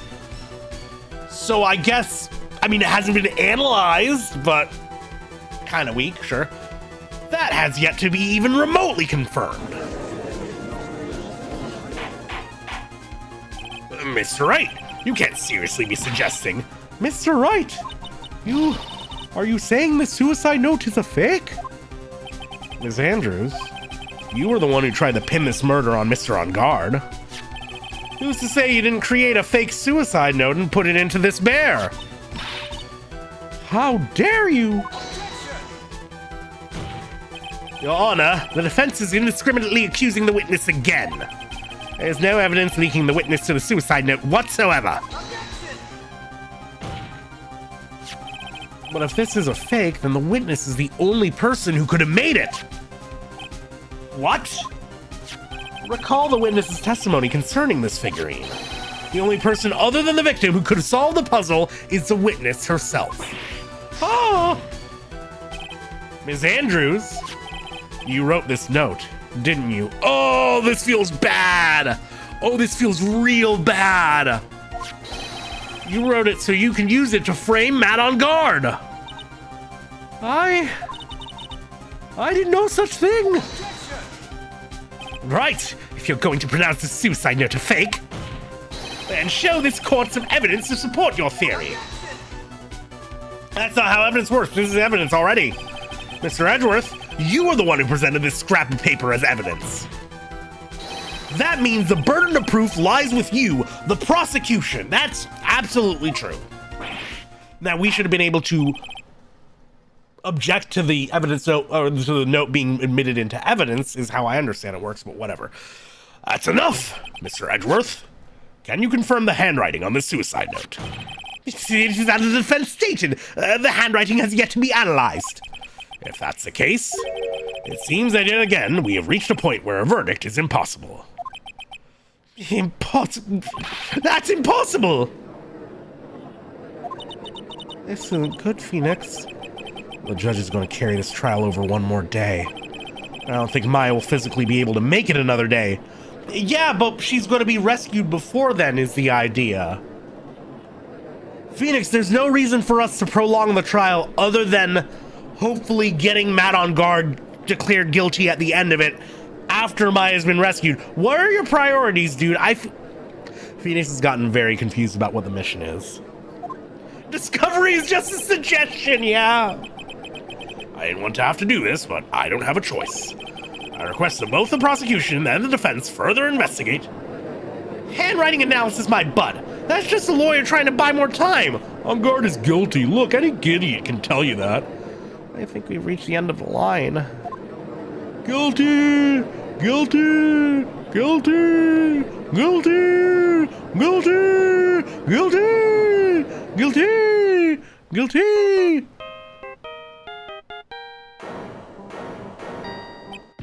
What is that sound? It's Gumshoe! Hello? Gumshoe?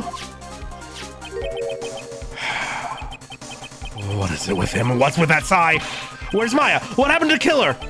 He got away. What? I'm sorry, pal. I really am. I don't know what to say, but besides, I'm sorry.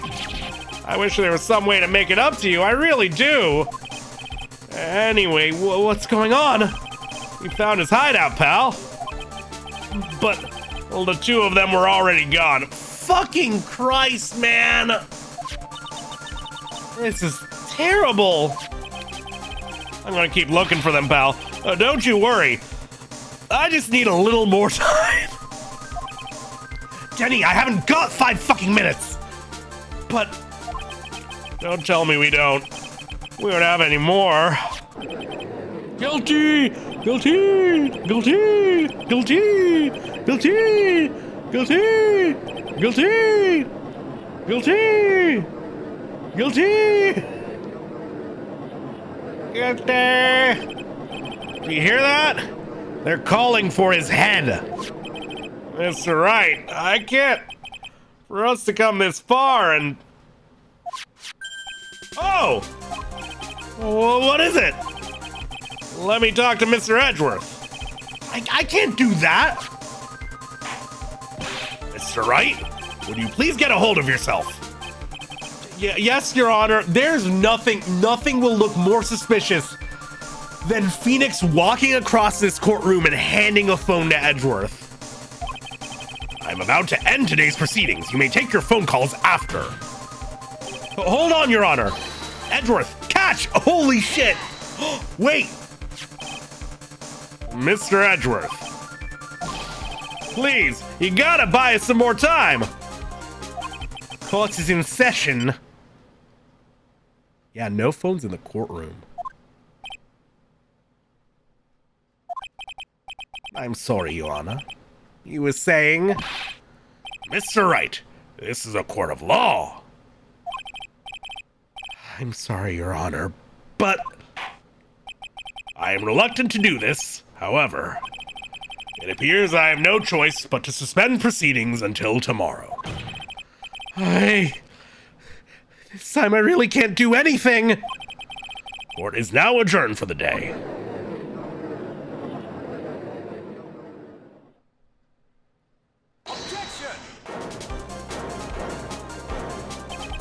Please wait, Your Honor. Edgeworth? What is it, Mr. Edgeworth? I humbly request another 30 minutes of Your Honor's time. For what purpose? We can perform the necessary tests on this piece of evidence in that time.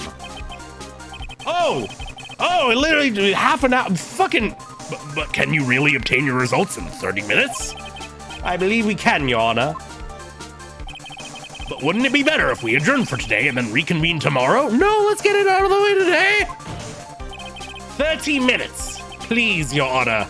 That's all I'm asking for. Please, Your Honor.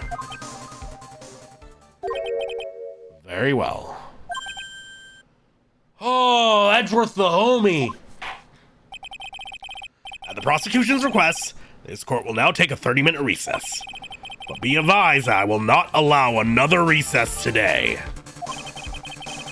I'm not sure if this is helping or hurting us. The court will now take its final recess of the day. Never put off to tomorrow what you can get done today. That's just me after this stream actively clipping this stream and making my schedule for next week and possibly thumbnails. Yes, Dark, you get it. Also, we are overdue for an ad break. I'm going to take well, I can't save right now. It's not letting me save. We're not in fucking dire straits. We're doing a BRB. We're doing an ad break. We're stepping away. I'm washing my face. I'm getting a little hype. I'm really excited to see where this goes from here. BRB, fuckos. Oh no. Satan's pretty cool.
Satan's pretty cool.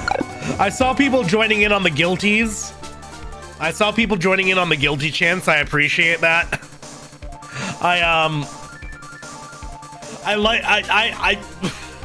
I realized while I was grabbing water, the reason I defaulted to guilty, and I think the reason I enjoy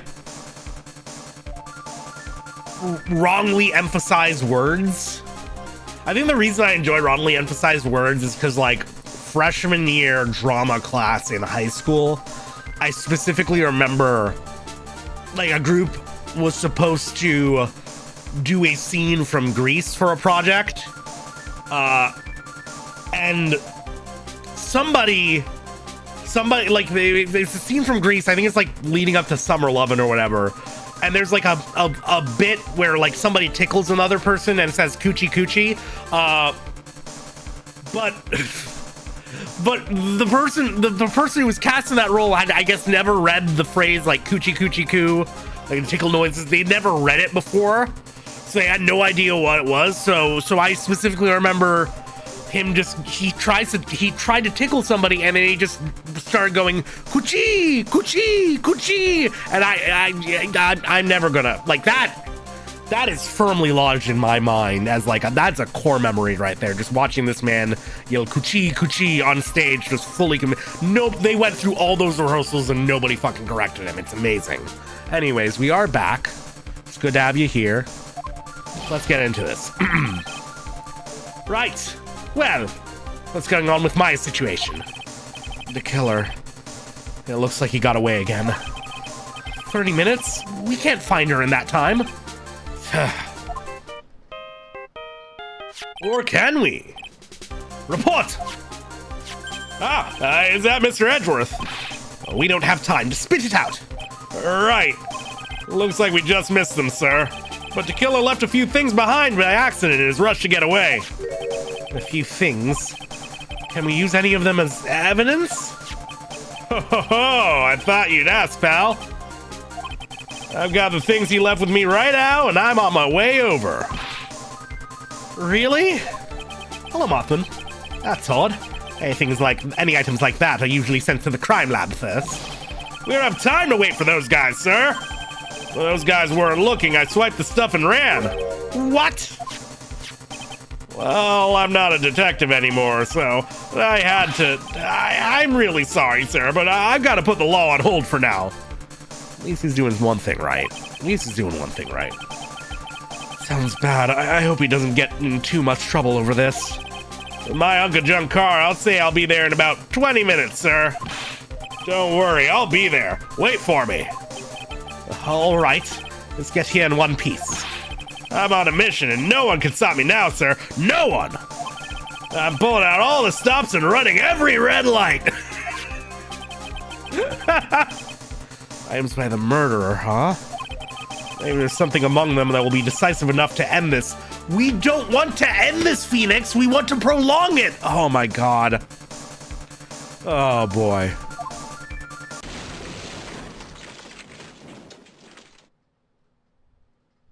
I think Gumshoe got here. Hey, what's wrong? Detective Gumshoe, answer me!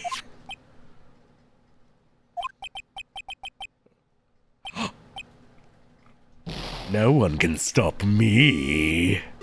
That wasn't Gumshoe talking.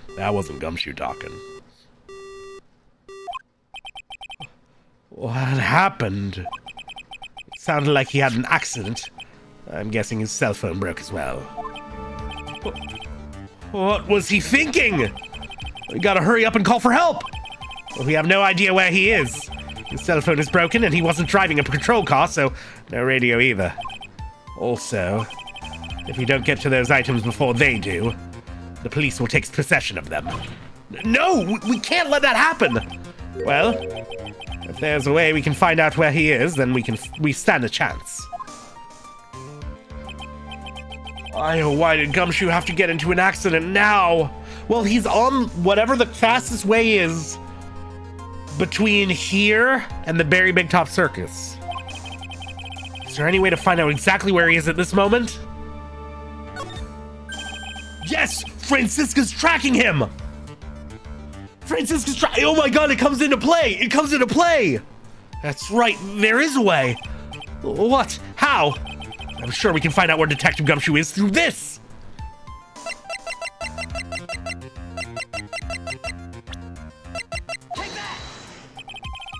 Why are you bringing up Francisca at a time like...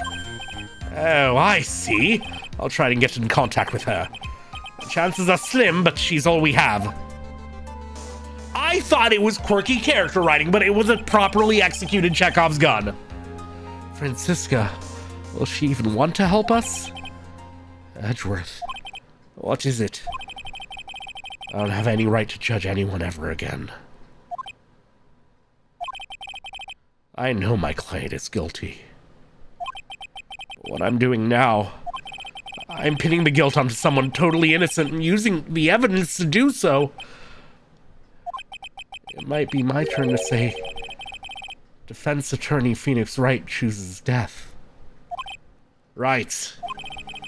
It doesn't suit someone like you to cry useless tears.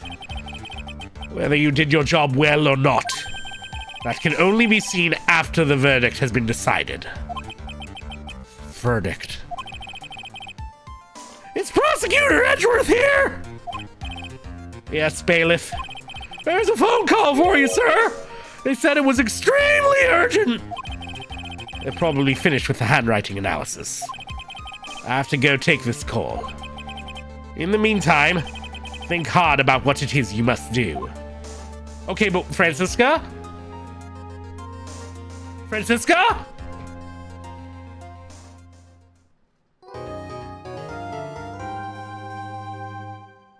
Okay, we're definitely saving. What the fuck? Okay. Ugh, does it pull us away from the court and then back in, or what? I don't know. I want to know. This feels like a good part to leave off. I also want to know what we're even getting into. Go a little bit longer if it feels like we should leave off, and we'll leave off. March 23rd, 2:35 p.m. District Court, courtroom number 3. Shit, we're back in court. What? What happened to any of that? What happened to any of that? Is this the last trial part? I guess I will ask does anybody know if this is the last trial section? Is this the final stretch? You can spoil Marion. It is? Okay, fuck it. We ball. Let's finish this shit.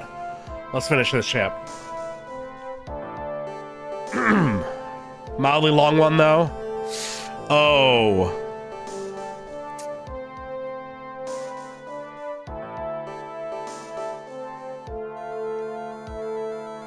Ooh.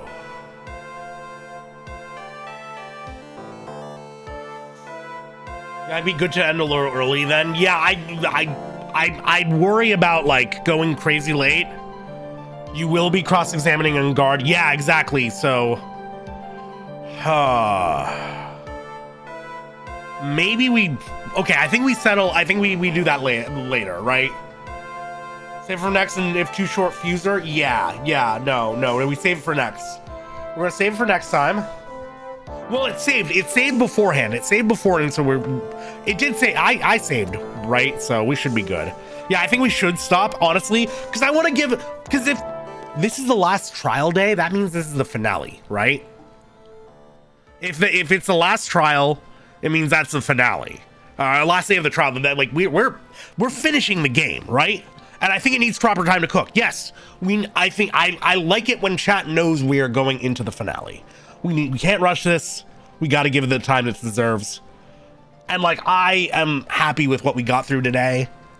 I will real quick just get this out of the way, just so I don't forget to do it before next week. Oh. Yeah, there's gonna be credits. Maybe we do some fuser afterwards, but I've had a very long day. I think this is a good place to close it out.